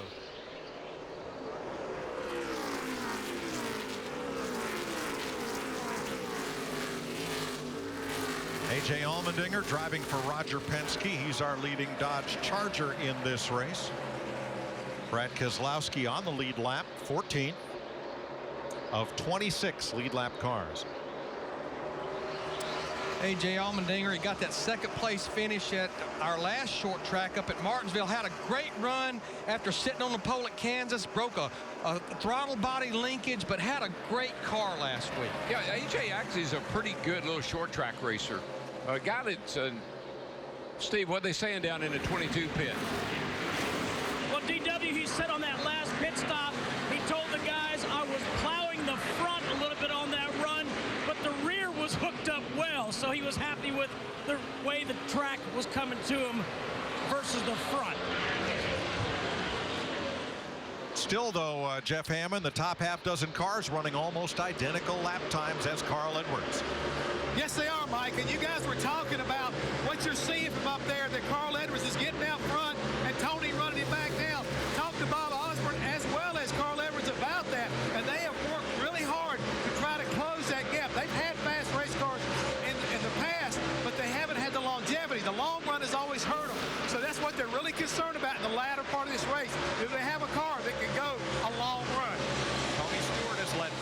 laps tonight. He's trying to lead this one. He has the inside line on Edwards, who has the drive off the corner. Edwards continues to lead. Yeah, Tony Stewart in the 14 to me just looks so strong when he picks that throttle up on the exit of the corner. And the difference I see, Larry, Tony's doing it easy. Nice work there, friend. Nice work. And it looks to me like Carl is driving it as hard as he can go, trying to keep Tony at bay. Tony gets by, and he just looks like he's doing it real easy. I agree, buddy. Nice work. Tony Stewart to the front for the second time tonight. Chevy, Ford, Toyota, Stewart, Edwards, Busch.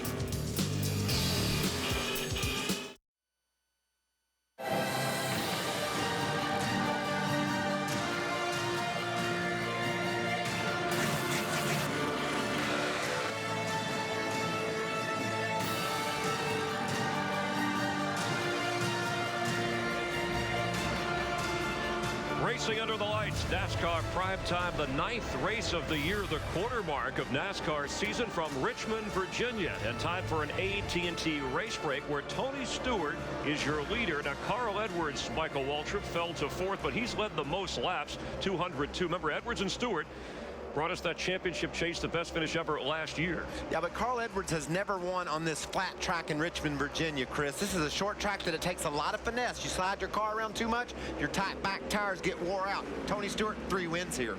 Running second, Kyle Busch, who's trying for his 4th straight Richmond race in the spring, but it's a tipping point for him. He hadn't won this year yet. Yeah, and we talked about in the pre-race that this was a big test for this young man. And look, he's closing in on Tony Stewart. The more laps that go by, the stronger that car gets. If tonight's a test, sure, he passed it. Tonight, another guy who's yet to win this season, Jimmy Johnson. This week, Forbes magazine again named him the most influential athlete in America ahead of Tim Tebow, but he just wants to get to victory lane, and they're talking to him on the radio about saving tires. Yeah, once you slide a tire around, it doesn't forgive you for it. As a race car driver, especially here at Richmond, you buzz a right rear tire, you think to yourself, okay, please, just let that be an isolated incident. Let me keep them hooked up. Jimmy's very cognizant of how important that is, and he's taking care of his stuff. And what do you make of points leader Greg Biffle, and also right behind him, Martin Truex Jr. coming into the race, both of them outside of the top 15? Yeah, they're running 18th and 20th, so the points are going to tighten up. Biffle has a pretty good lead, 15, 16 points over Truex, and it's tight behind those guys, so look for the points to take a shuffle. Those two are struggling tonight. Let's check our drivers of the AT&T Fastest Driver Challenge. Be sure to sign up and play. Text 34763 or visit AT&TFastestDriver.com for a chance to win 4Gs, brought to you by the nation's largest 4G network. Rethink possible.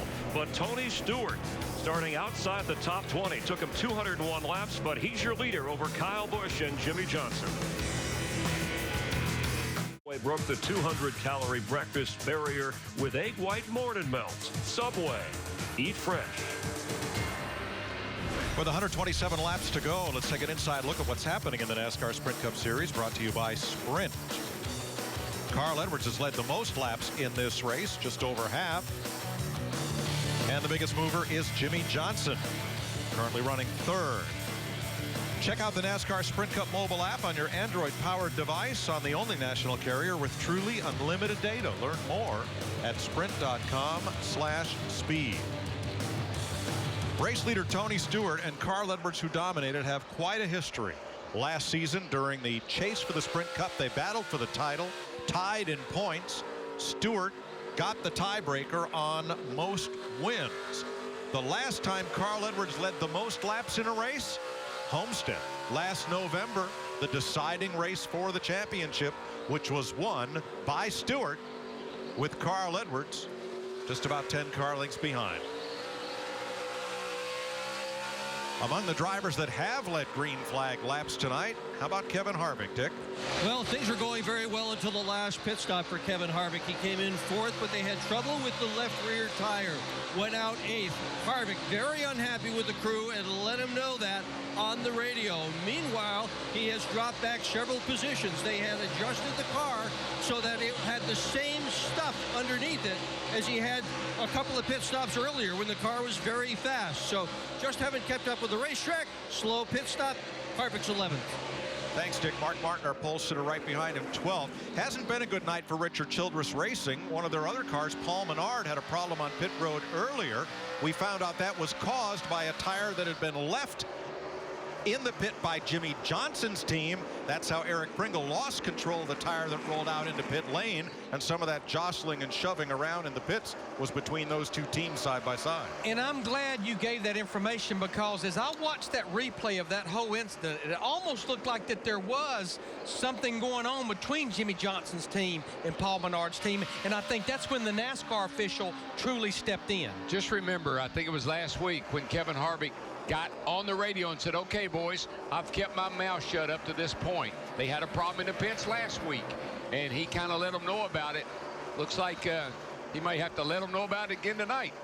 But I think when Slugger Labby said, if that ever happens again, you will not work for Richard Childress Racing, I think that's what he was talking about, his crew member going over to the 48 team. Larry, who's responsible for the crew? The crew chief. Good point. That's why they say crew chief. That's right. That's why they say crew chief to the Sprint Cup hauler after the race.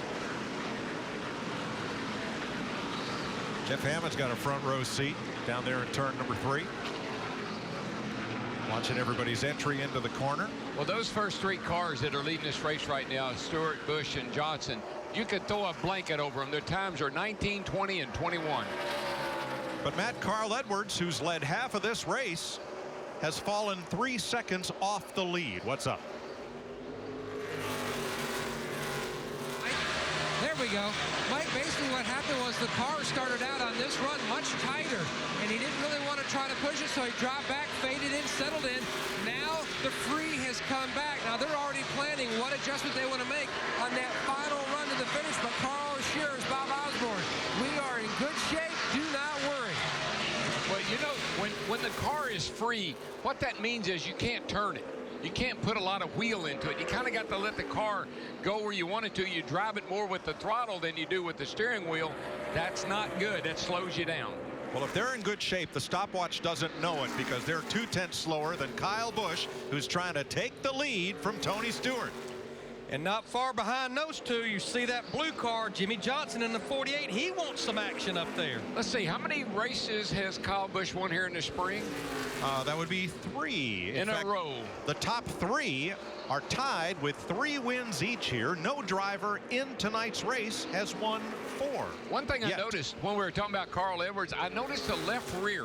The tire, there was a lot of black rubber on the left rear quarter panel. I don't know if he got some damage there or if the tire is rubbing, but he had a lot of rubber up on the left rear quarter panel.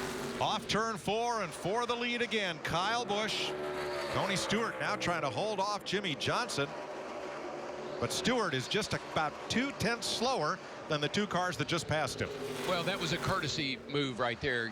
Tony said, look, he got by me. You go up there, Jimmy, and see if you can get him. Kyle Busch becomes the 6th different leader tonight. He went to victory lane as an owner last night. Will he go as a driver this evening?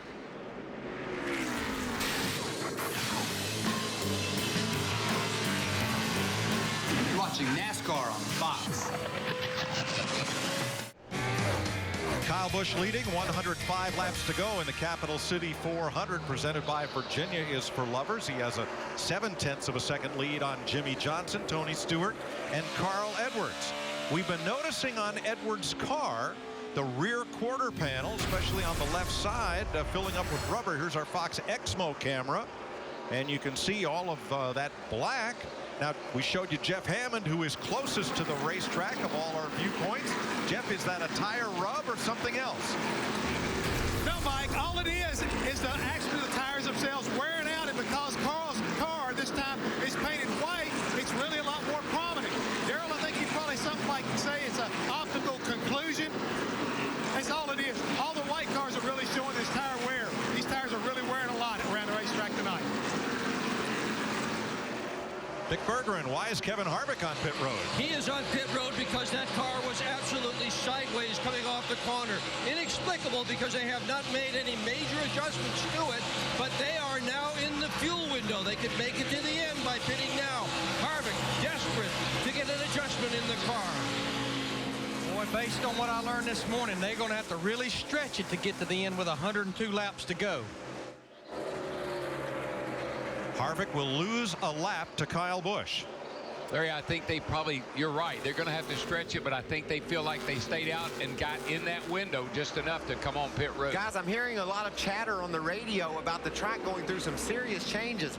Think about this race. Carl Edwards dominant early. He's beginning to struggle a little bit now. Tony Stewart in the middle stages looked like he had the car. His has gone away a little bit. Kyle Busch has emerged to the front. A lot of people thinking that the track is freeing up, Darrell. We've heard it in the past. Usually when it gets later and cooler, it tightens up. I think it's going the other way with these guys. Well, what the deal is these tires, the way these tires are built these days, they lay down a patch of rubber. And that rubber builds up, and the cars do go through incredible changes during the race. I'm surprised these guys haven't tried to run a little higher, but really, truly, they can't because there's not enough grip up there. So they're kind of in a box right now. David Reagan gets a drive-through penalty, too fast entering pit road and making his stop. Tony Stewart now sitting in third place, 0.6 of a second behind the leader.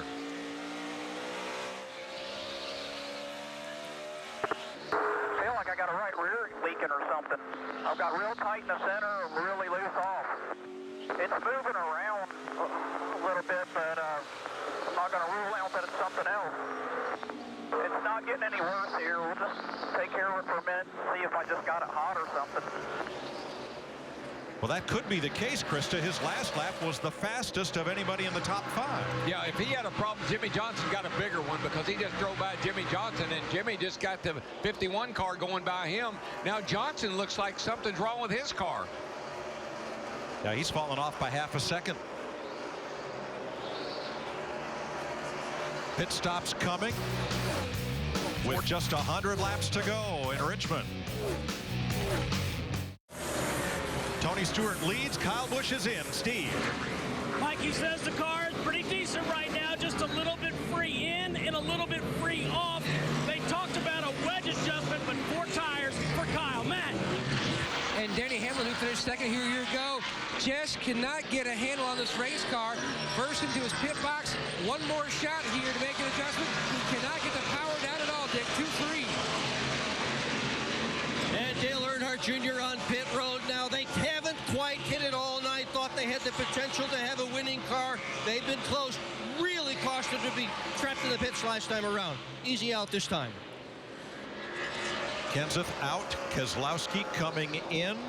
And now Tony Stewart, the race leader, comes in. And Carl, I think Carl may have missed pit road. And one car hits the wall in 4. That's Jeff Burton. Burton's going to limp around and try to make it to pit road. We stay green. But a lot of action trying to get on pit road. Carl missed pit road right there. And Jeff Burton in the 31, he just had pitted about a lap and a half ago. Low air, just won't turn. Caution is out. Stewart's leaving pit road. I think he's going to be okay. And Jimmy Johnson is on pit road because I think he's the leader. He should be able to beat the pace car, Krista. That's right. He came in and they're having a bad stop right now, though. They have not been on their game tonight on pit stops. Right now, they're working on the left side of the machine. But yes, Jimmy Johnson could benefit from this if they were able to do a good enough stop. Out he comes as the field cycles around. And all he had to do is beat whoever the leader was to the start-finish line. It actually goes all the way across pit road, and I think he indeed did that. Because that would have been Carl Edwards, who's just now coming off turn number 4. That was a good heads up by Jimmy Johnson and his crew to go ahead and make that stop. There's Carl at the line as Jeff Burton finally makes it around to pit road. Burton bangs the wall in turn 4, and we're under the 4th caution tonight. There was more things going on. Wow. 31 hits the wall. I think Carl missed pit road. That's why he wasn't on pit road when the caution came out. Several things happened all at once. I did not see Burton hit the wall, but I saw a big jam up of cars trying to get onto pit road as he came into 3 and 4 with a full head of steam. Stewart had to go between 3 cars to get on pit road. Now, every driver had pitted except for Carl Edwards. Now there's Burton already up and into the wall. Down in turns 3 and 4. Stewart's passing the pace car. There he goes.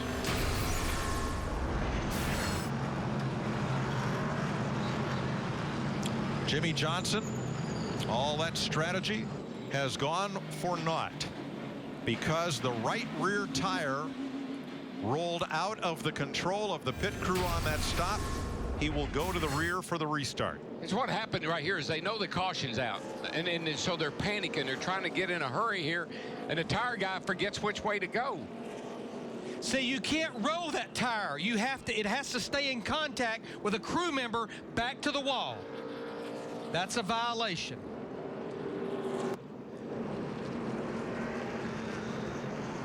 Here's another look. You'll see he'll look left, look right. His guy took off. All right, see right here, that tire, it cannot be rolled back. It has to be carried back. A crew member has to be in contact with it. To halfway, I think it is, halfway of the back of the car. That crewman couldn't carry the tire and the jack at the same time. Carl Edwards is in as pit road is open. And Kyle Busch, who made his pit stop under green, will get the free pass, Matt. And the dominating car tonight, the 99 of Edwards, hasn't won since last year, March. Significant wedge adjustment. That's for the later part of the run. They made an air pressure change to help the car on the get-go. Packing it full of fuel. If it goes green, Bob Osborne told Carl, this will be a full run. You've got what you got. Now let's explain how Kyle Busch got a lap down. He and all these other drivers that had made green flag pit stops, the caution came out before a couple of the leaders had pitted. So they had a lap up on the cars that had made pit stops, and that's why right now we have 4 lead lap cars. Now some more will take the wave around. We'll probably have more when we restart. Yeah, we've got pretty much about 11 drivers that are showing a lap down right now, but they will take the wave around.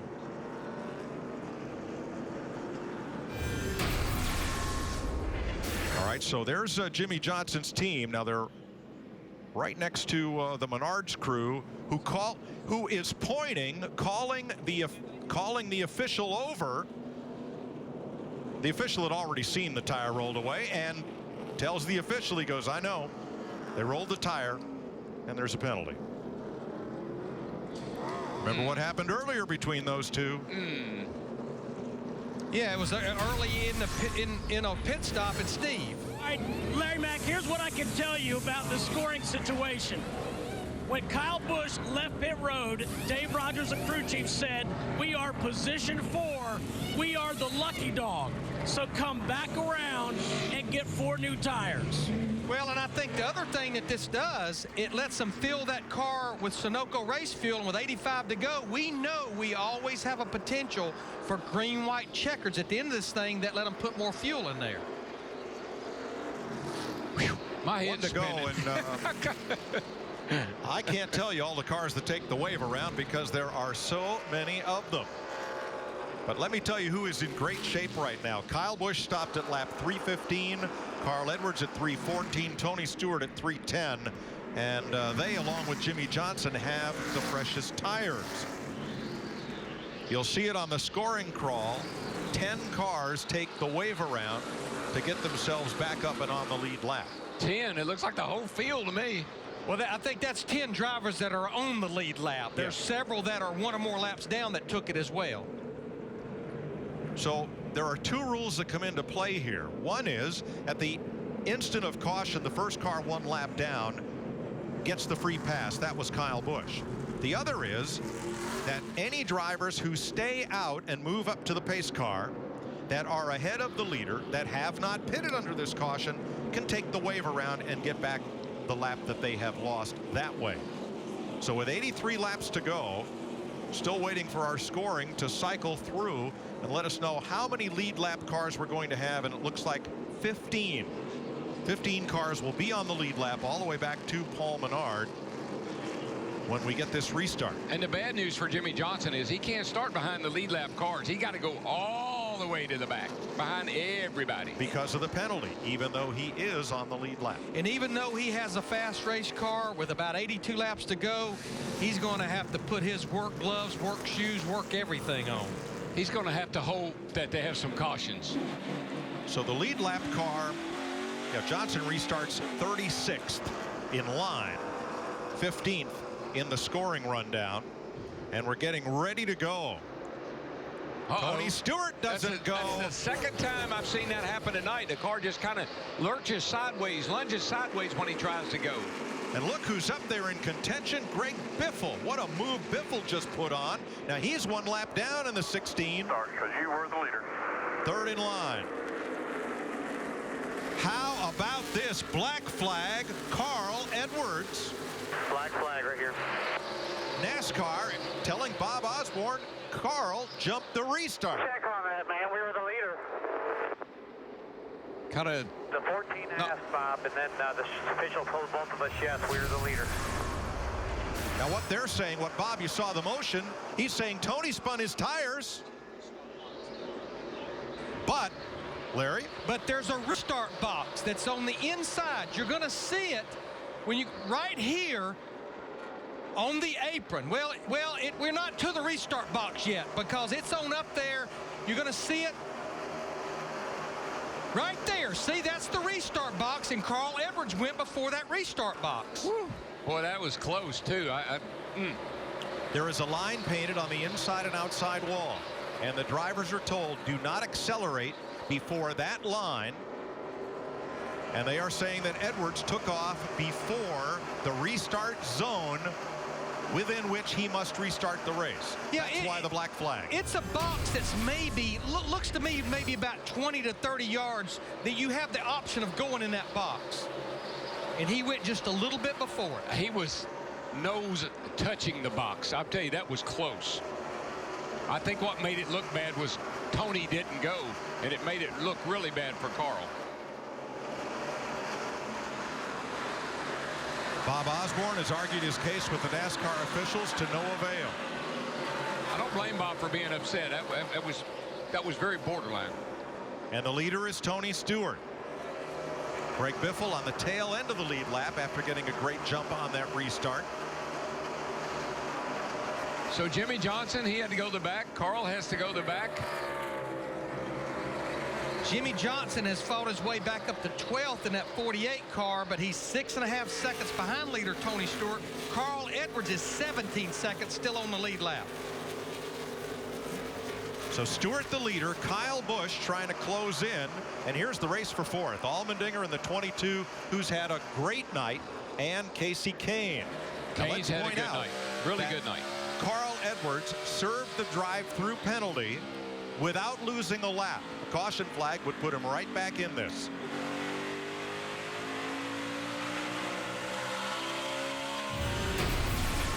Here's another look, and there is the line. Right there, you see it on the outside. Here's the box right here. Yeah. There's the box right there. And you're going to see he's going to go, but I'm like you, Daryl. I think Tony not going magnified. It made it look bad because Smoke's not. I mean, look at Tony. He's not moving. So what? I mean, that was pretty borderline for me. Now, if Carl does not go beyond that box, then it's free game. Yeah, the flagman starts the race, and it's game on. You're right.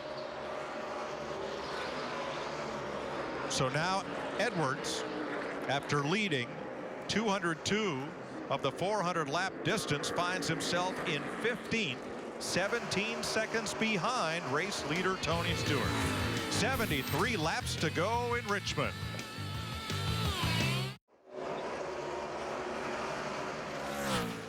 Tony Stewart leads Kyle Busch by 0.7 of a second. Carl Edwards has served a penalty that may have taken him completely out of contention to win a race in which he dominated the first half. Dale Earnhardt Jr. third, Casey Kane, Clint Boyer on the move in fifth. But Jimmy Johnson is Hamlin. Jimmy Johnson's up to 11th after starting in the back. Carl is 15th after serving that penalty. They've got fast cars, but they don't have a lot of time. Yeah, they're making up positions. They're just not making up ground on Tony Stewart. Tell you somebody that is making up ground on Tony Stewart. Little yellow car. Would that be Kyle Busch, now 18? That'd be the number 18 car. The gap is about a second. And it's stabilized for the moment. Clint Boyer had been on the move, moving up to fifth. Casey Kane and Earnhardt. This lap, Kyle Busch is quickest. Yeah, Kyle is just inching in on the back of Tony. About a 10th a lap. Kyle has won the last 3 spring races at Richmond. But now, Tony's crew chief, Steve Addington, went to victory lane with Kyle here a couple of years ago. Yeah, but you know what? I think last night was such a breakthrough moment for Kyle Busch. He started his nationwide team. He has a truck team. They're all under his umbrella.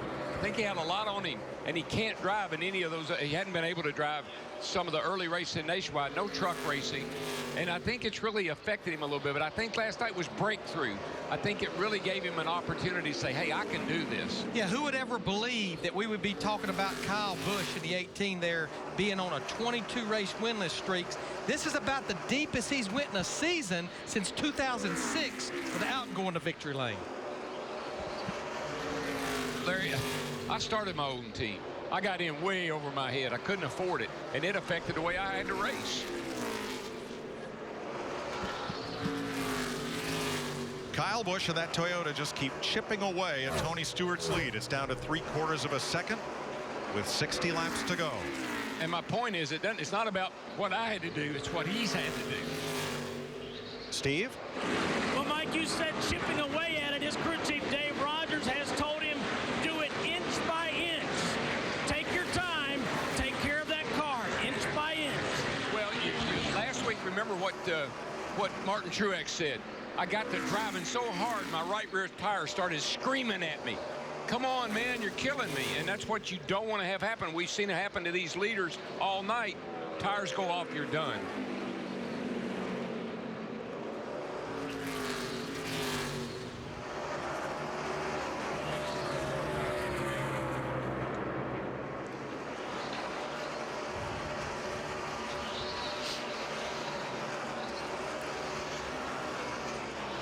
Let's go back to the restart and show you our 5-hour energy big move of the race. Whether or not Carl Edwards thought he, not Tony Stewart, was the leader, you see that Carl moves out before the start of the restart area, which runs from here to here. That's where the leader must start the race. Now, if that happens, Carl could give the lead back and be legal, but he'd have to back up 5 places to give that position back. But what makes it look so bad is Tony spun his tires, couldn't go, and that's what Bob Osborne is saying. Man, he spun his tires. Give me a break. But they were not to the restart box, regardless. That's the deal. You know, whether it was a few inches, a few feet, I think it's been well documented he was not to that restart box area. Good point. 56 to go. Kyle Busch knocks it down to half a second. And here's some audio from the Carl Edwards team after that happened. I'm asking a question here. Did we get the black flag because we beat the 14, or did we get the black flag because we went early? They're saying both. Both? How can it be both? Because they told Jason that we were leaders. What's going on? It's not cool to get a race taken from you like that. Boy, it's a hard break for Edwards, but the rules about that restart area are pretty clear, and it is well marked where the drivers can see it on both the inside and outside walls. It was a game changer. Yeah. Definitely a game changer. You know, guys, I think Tony Stewart probably said, well, you can't do that, Carl. And so he didn't go, making it look worse. But I don't think Carl had the right to go when he went. And Tony didn't like that. So he's hesitated a little bit and made it obvious that Carl had jumped the restart.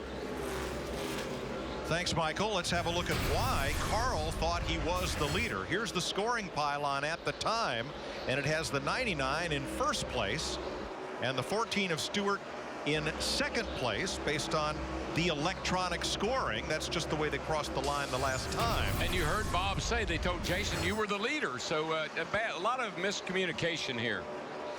Jason Hedleski, the spotter for Carl Edwards. So Carl needs a caution to get back in play here. 52 to go. Remember when I told you my head was spinning after that kind of melee right there? I think everybody's was.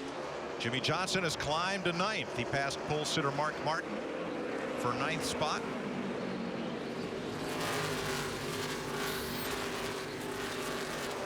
But Johnson is 14.5 seconds off the lead. Tony Stewart is not waiting around for Kyle Busch with 50 laps to go. Let's have a look at what's at stake and awaits the winner down there in Gatorade Victory Lane.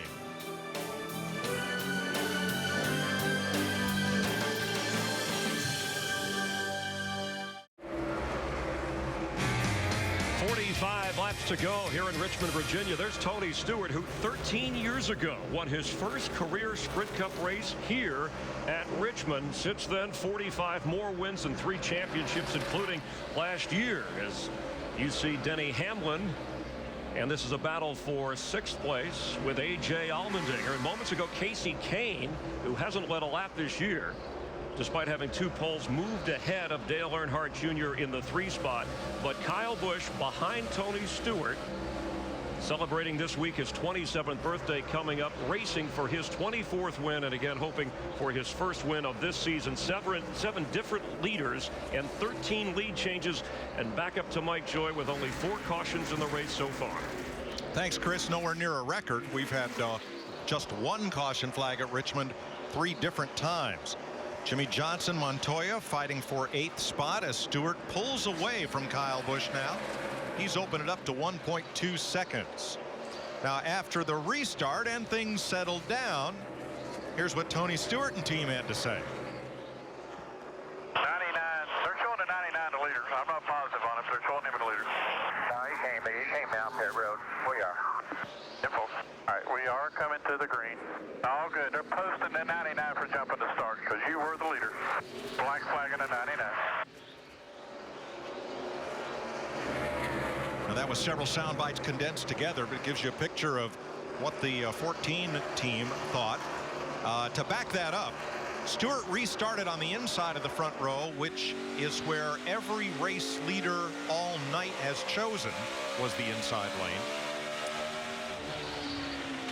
And Krista, Jimmy Johnson's up to 8th. He's coming back, fighting for 7th against Allmendinger. And boy, they get close off turn 2 there. Yeah, Mike, he is on the move, but you know, the pit woes that they have had tonight really started early, back on their very first pit stop. I watched in their pit as they nearly left the wedge wrench in the back of the car. They didn't. They got it out. But Chad Knaus made the statement, one mistake can lead to many. That's what seems it's played out tonight.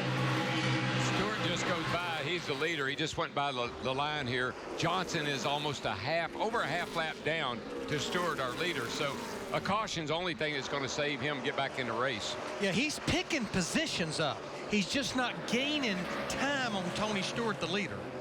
And nobody is. Kyle Busch and Casey Kane, who's now 3rd, are about a 10th quicker than the race leader, but no one else seems to be.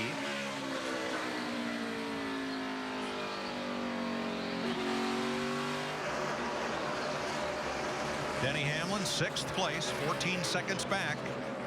Jimmy Johnson about a 10th a lap quicker than Hamlin right now.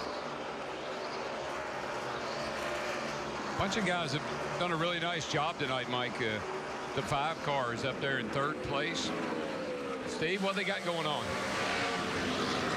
Well, DW, the message on Kyle Busch, or from Kyle Busch rather, he's saying, I'm going to try some different things. I know it's late, but I'm really tight in the middle right now. I'm going to try something different. Well, and right now he's a little over a second, about a second a quarter behind leader Tony Stewart. And as long as he doesn't have to fight lap cars like he's doing right now, certainly not a bad thing to probably try, Darrell. Yeah, right there on that lap, he lost a 10th and a half, but he is in traffic, so he needs to move around. Kevin Harvick goes a lap down, and now Tony Stewart and Carl Edwards, who fought for the championship last year, are going to be nose to tail instead of side by side as they were at the restart. Edwards' penalty has now put him in danger of going a lap down.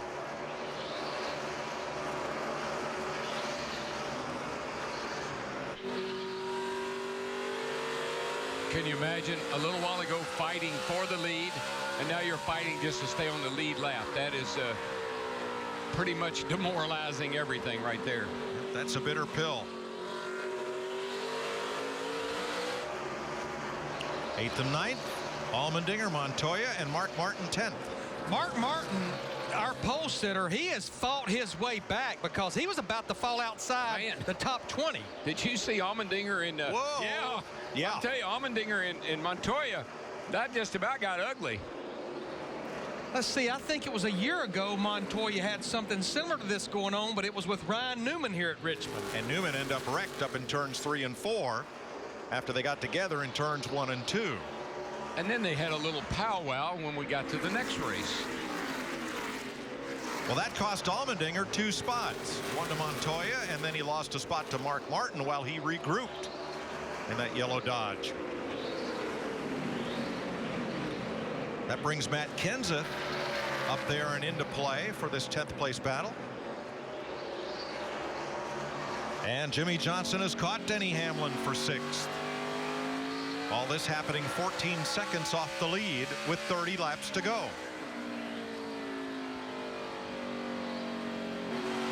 It's a regular 30-lap feature net from here, Darrell, like we might be having at the 60th anniversary opener of Bowman Gray Stadium in Winston-Salem tonight. Yeah, except that they're on worn-out tires, and I don't know how exciting that might get.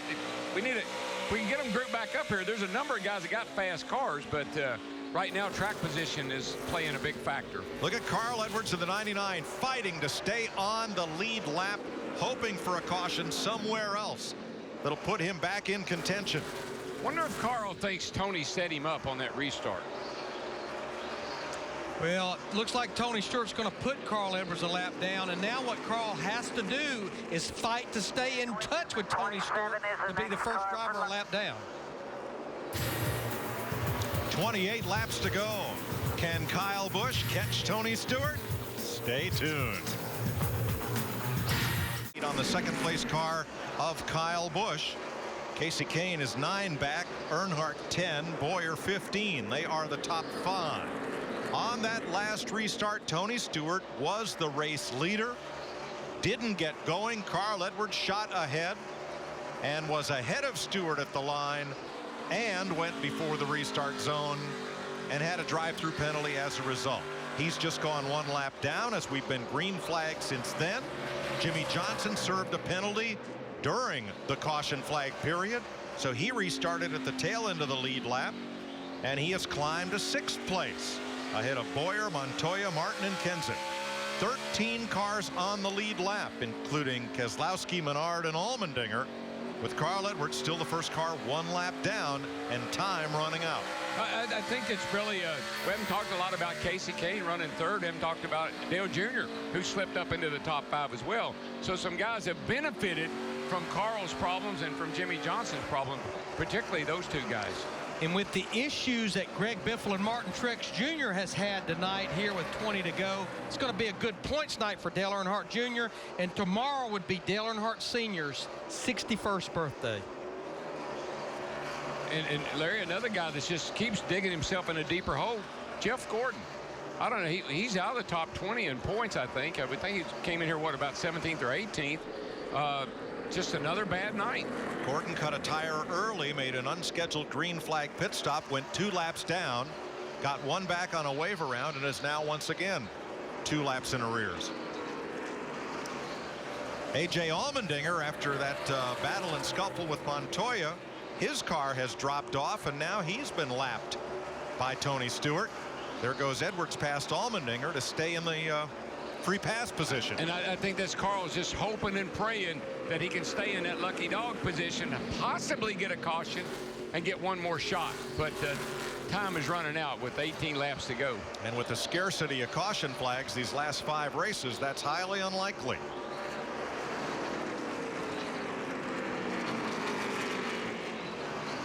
Documented a while ago that Kyle Busch at 18 was going to try to start moving his race car around to find something, but he just keeps losing more and more ground to Tony Stewart. The way these races have been going, when you have these long greens, it physically and mentally wears you down. And I got to tell you, when you get down to the end of one of these long races, you don't want to race anybody. You don't want anybody to wreck. You just want to get it over with because your tongue's hanging out, man. What Jimmy Johnson wants right now is that black car right in front of him, Denny Hamlin. Hamlin anchors the top 5. Comes down to cover the spot as Johnson has a look to the inside. And that, just imagine how fast Jimmy Johnson is. Started dead last on that last restart. 36, I think you said. And there he is, trying to crack the top 5. Right, he was 36th in line, 15th in the running order, because he had to start at the tail end of the entire field. Here's Tony Stewart coming up off turn 2 on last time by. Oh my gosh. Now, see that right there? That's what Tony knew. Remember earlier in the late in the run, he started saying, I think something's wrong with the car. I got a tire going down. Caution And we down, got a debris on caution. the racetrack. Caution's up. Debris in turn 2 puts us under the caution we thought we might never see. Lap 386. It's the 5th caution tonight. Carl gets a lucky dog. Jimmy Johnson gets everybody gets tires. This changes everything. Where have I heard that before? Now Junior's got a shot. So we will restart with 13 cars on the lead lap. And there's no question, you're going to have to come get 4 tires. And so many of these drivers, like Denny Hamlin, they've not had cars that's been good on the long haul, but good on the short haul. And that's all we've got left is a short haul. And I don't know that Tony's car's been all that great on these short runs. And this is, you talking about pressure. How would you like to be the 48 team? Had trouble in the pits. A number of these guys have, and this is the one you better make it count. Here comes Stewart. He'll be the first car onto pit road. Boy, did he play it smart. Here comes Kyle, and here's Krista. Steve Addington just asking Tony Stewart, how's your car? He said, pretty good, but their strength has been the long runs. What do they have for this final dash? Dick? In the upper right, Casey Kane pits out of the 3rd spot. This is the best run Kane has had all year long. Crew has been sharp. Kane has been sharp. Steve. Dick, Kyle Busch calmly said, undo the changes you made on the last stop. Dave Rogers responded by saying, undo the wedge, undo the track bar adjustment. Kyle Busch said, after that, leave it alone. And he's first off pit road. He beats Tony Stewart. Well, 2 things happened there. Tony Stewart, they had trouble on the right side, and I think that pit selection there at the end of pit road for Kyle Busch truly paid off. Sometimes you get a little choked up down there on these tight stops. There's the tail of the tape on pit stops. Let's have a look at Stewart's stop here, Larry. This was going to be a 4-tire stop. He pretty much stopped right on his marks. But you'll see right here, they had a little bit of trouble on the right rear, but they couldn't get that right front tire indexed. They couldn't get it up there on the lug studs. It's tenths of seconds, but that's the difference on pit road right now. And what I saw Tony do, I mean, he was the leader of the race. He got on pit road with a nice cushion. They had a little cushion on everybody else, but they lost it right there. I mean, just look at that right there, and that's huge. That is huge with the competition the way it is right now. It's huge when they're in but 15 laps to go. And a well-deserved celebration for Kyle Busch's crew as they get their man out first. M&M's for everyone. Well, I think they're celebrating for several reasons. They won the battle off pit road, and they know how bad their driver wants to win a race right now. How would you like to have a hungry Kyle Busch with the lead with 15 to go? That would be a dream come true if you want to win a race here at Richmond. I guarantee you. Of course, he's going for his 4th consecutive win in the spring here. It'll be interesting to see if Tony Stewart can go in a hurry. Darrell, he's so successful here. He knows you have to take care of your tires in order to be good on a long run. All that's out the window. We're going to mat the gas and see if it'll stick. That'll be fun to watch. Yeah, but he's had trouble on 3 of the 4 restarts. He's had trouble on the start of the race. He had trouble on the last restart. He better be ready this time. 19 cars take the wave around. They chose not to pit under this caution. Most of those were lap down cars. That'll put Allmendinger back on the lead lap along with Harvick, Newman, Biffle, McMurray, and Labonte. The beautiful thing about the wave around, look, their leaders don't have to race anybody. It's all clear. Here we go. Carl Edwards got tires like everybody else. He's back in 13th, but now he's got a fighting chance. It'll be 9 laps to go. Kyle Busch is your leader. Stewart second. Here they come. Good clean restart. He couldn't go again. He spun a little bit that time. Yeah, Tony Stewart has not been good. I mean, he just couldn't get going again. And that gives Dale Jr. a chance at 2nd place. Stewart sends it in turn 3. Dale Jr. cleared Tony off turn 4, and Jr. set sight on the little yellow car up there, Kyle Busch. Yeah, we talked about how bad Kyle Busch wants to win.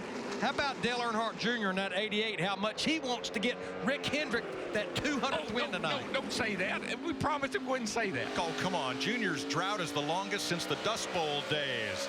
Let's see if he can run down Kyle Busch with 8 to go. They've had a little history here, you know, through the years. Now, I'm sure they don't remember it, but we do. Half a second.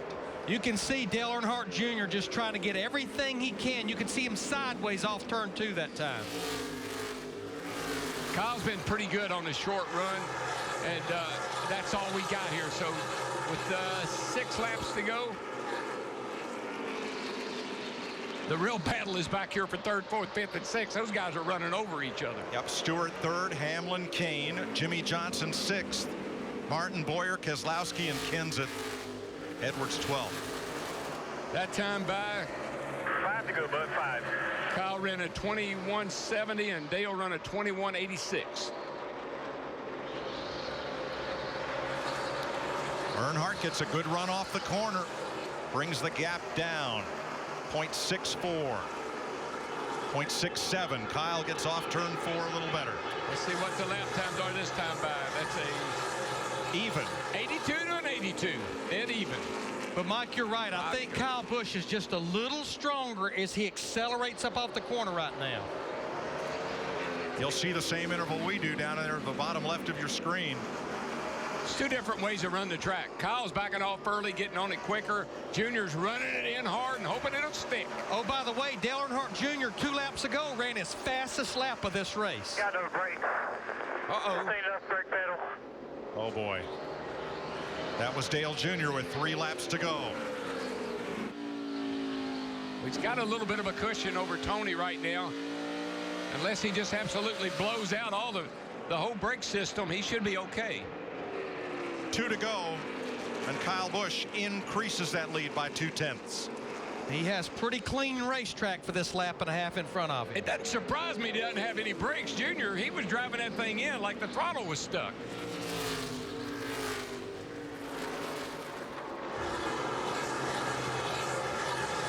White flag in the air.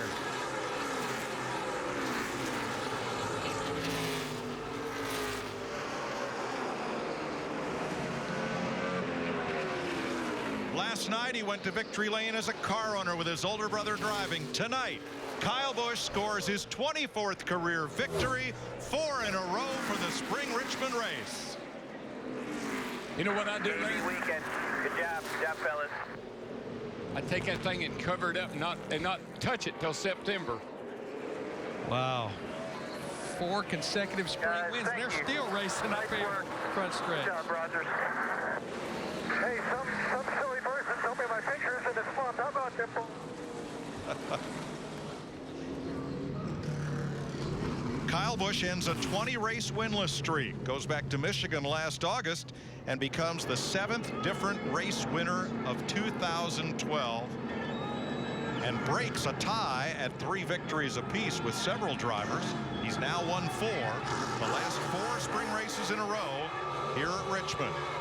I'd say that horse has found his course. It's the 96th Sprint Cup victory for Joe Gibbs Racing. And their 9th at Richmond. Kyle Busch celebrates.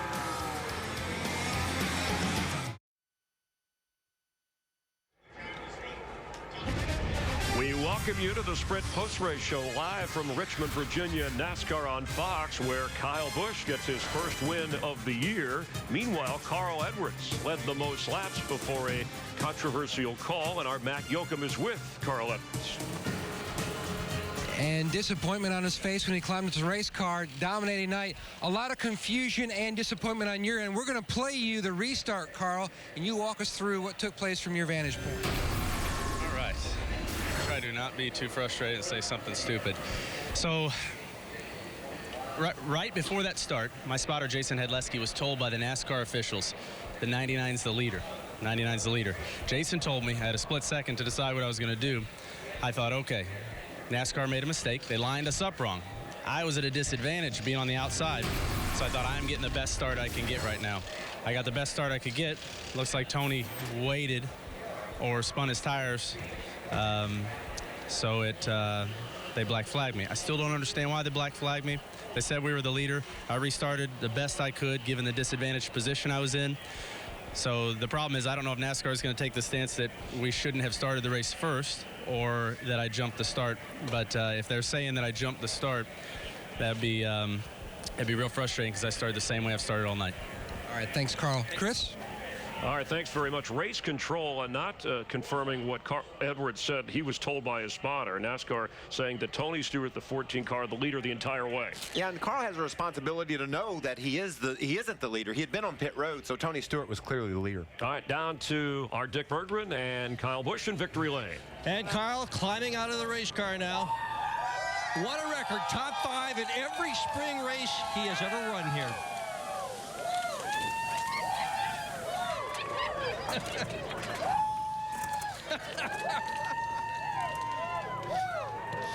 Congratulations, Kyle Busch. This place is your best racetrack of all with a 4th win here. Why are you so good at Richmond? Great team, great cars. Oh, you've done this with several teams. Well, great team, great cars, and being aggressive when it matters, but yet trying to save your tires when you can.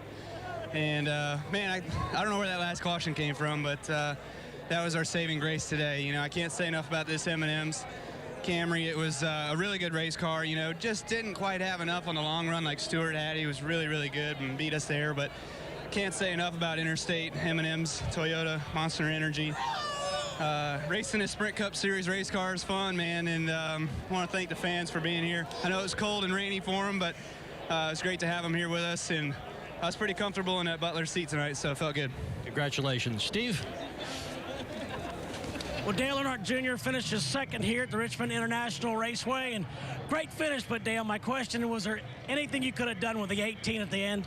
No, we had some brake problems all race long, and I had a great restart, and I run really great for 1 lap, and then the pedal went back to the floor, and I just had to pump it up all the way down the straightaway, and I didn't have any front brakes getting in the corner, so I couldn't get in real hard to just get loose, locking the rears up. So even with the brakes working, I think the 18 was just a little bit better than us all night, but I want to thank National Guard and Diet Mountain Dew. My team had great stops. We gained a lot of spots on pit road, and you know, a great race car by all the people at Hendricks. They do a great job, man. It's just been fun this year. Thank you, Dale. Thank you. On paper, starting 22nd, finishing 3rd may look good, but I have a feeling when Tony Stewart goes to bed tonight, do you dream of the one that got away? Well, when the caution's for a plastic bottle on the backstretch, it's hard to feel good about losing that one. And then we gave it away on pit road, so we did everything we could to throw it away. It got taken away from us. So, but that's the best car I've had at Richmond here in a long time. So I'm really, really proud of that. Proud of Steve Addington and proud of our guys. We got some work to do on pit stops right now. I don't know what their malfunction was, but I'm pretty ticked off about it tonight. Thanks, Tony. Jeff? Well, Jimmy Johnson, you brought her home 6th place, but a mistake on pit road may have cost you a win tonight. Yeah, maybe. And we had a couple little incidents there, you know, but stuff happens. It's racing, and unfortunately we had a tire get away from us and I had to serve that penalty and go to the back. But good news is we had a very fast race car. You know, last couple times, I guess last fall we were decent here, but this track's been real hit or miss, and to have a car that strong and to pass that many cars all night long, I'm proud of the effort. You know, very thankful the slowest car was that strong. I certainly wish we didn't have the mistake, but when you're in the field long enough, mistakes happen, and you just hate it when it lands on your shoulder, so I'm not going to beat anybody up. Thank you for your time, Jimmy. Right on, thanks. All right, a tire here, jumped restart there. You heard Tony, you want cautions? There's cautions, and then he was all over his pit crew. But Kyle Busch, the bad boy of NASCAR, is back in victory lane.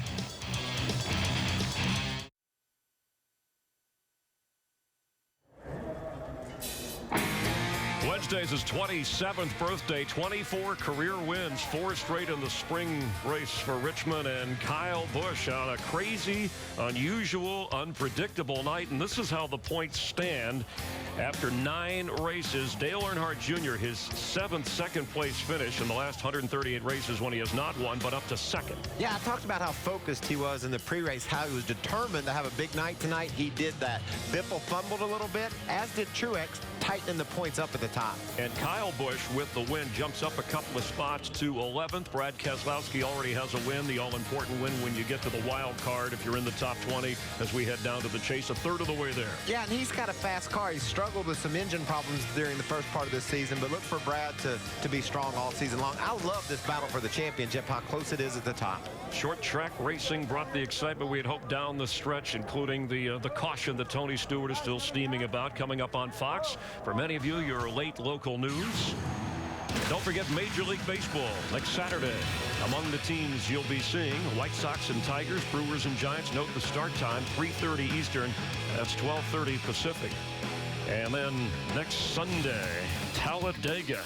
The most remarkable finish last season. Remember, we had 8 cars battling for the win at the line, and Jimmy Johnson took the checkered flag by 2 1/1000ths of a second. Jimmy still looking for that first win of this season. And if you want more on this race, tune in to Speed and Victory Lane for continuing coverage from Richmond and all your needs that are NASCAR. Michael, how would you sum up this evening?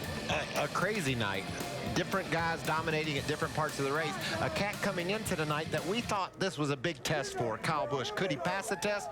Standing in victory lane, I'd say he passed it just fine. Well, a lot of controversy, including Carl Edwards and his crew still questioning the call on the restart. You have the tire with Jimmy Johnson, his pit crew, and of course you have the late caution, and then Tony Stewart, his pit crew, not responding under pressure. And you got to make those pit stops late in the going, and Tony had one get away, and obviously he wasn't too happy about that. This has been a terrific night here on NASCAR, and we hope you join us next week from Talladega. From Michael Waltrip and our entire production crew, thanks for being a part of NASCAR on Fox as Kyle Busch leads Richmond a winner.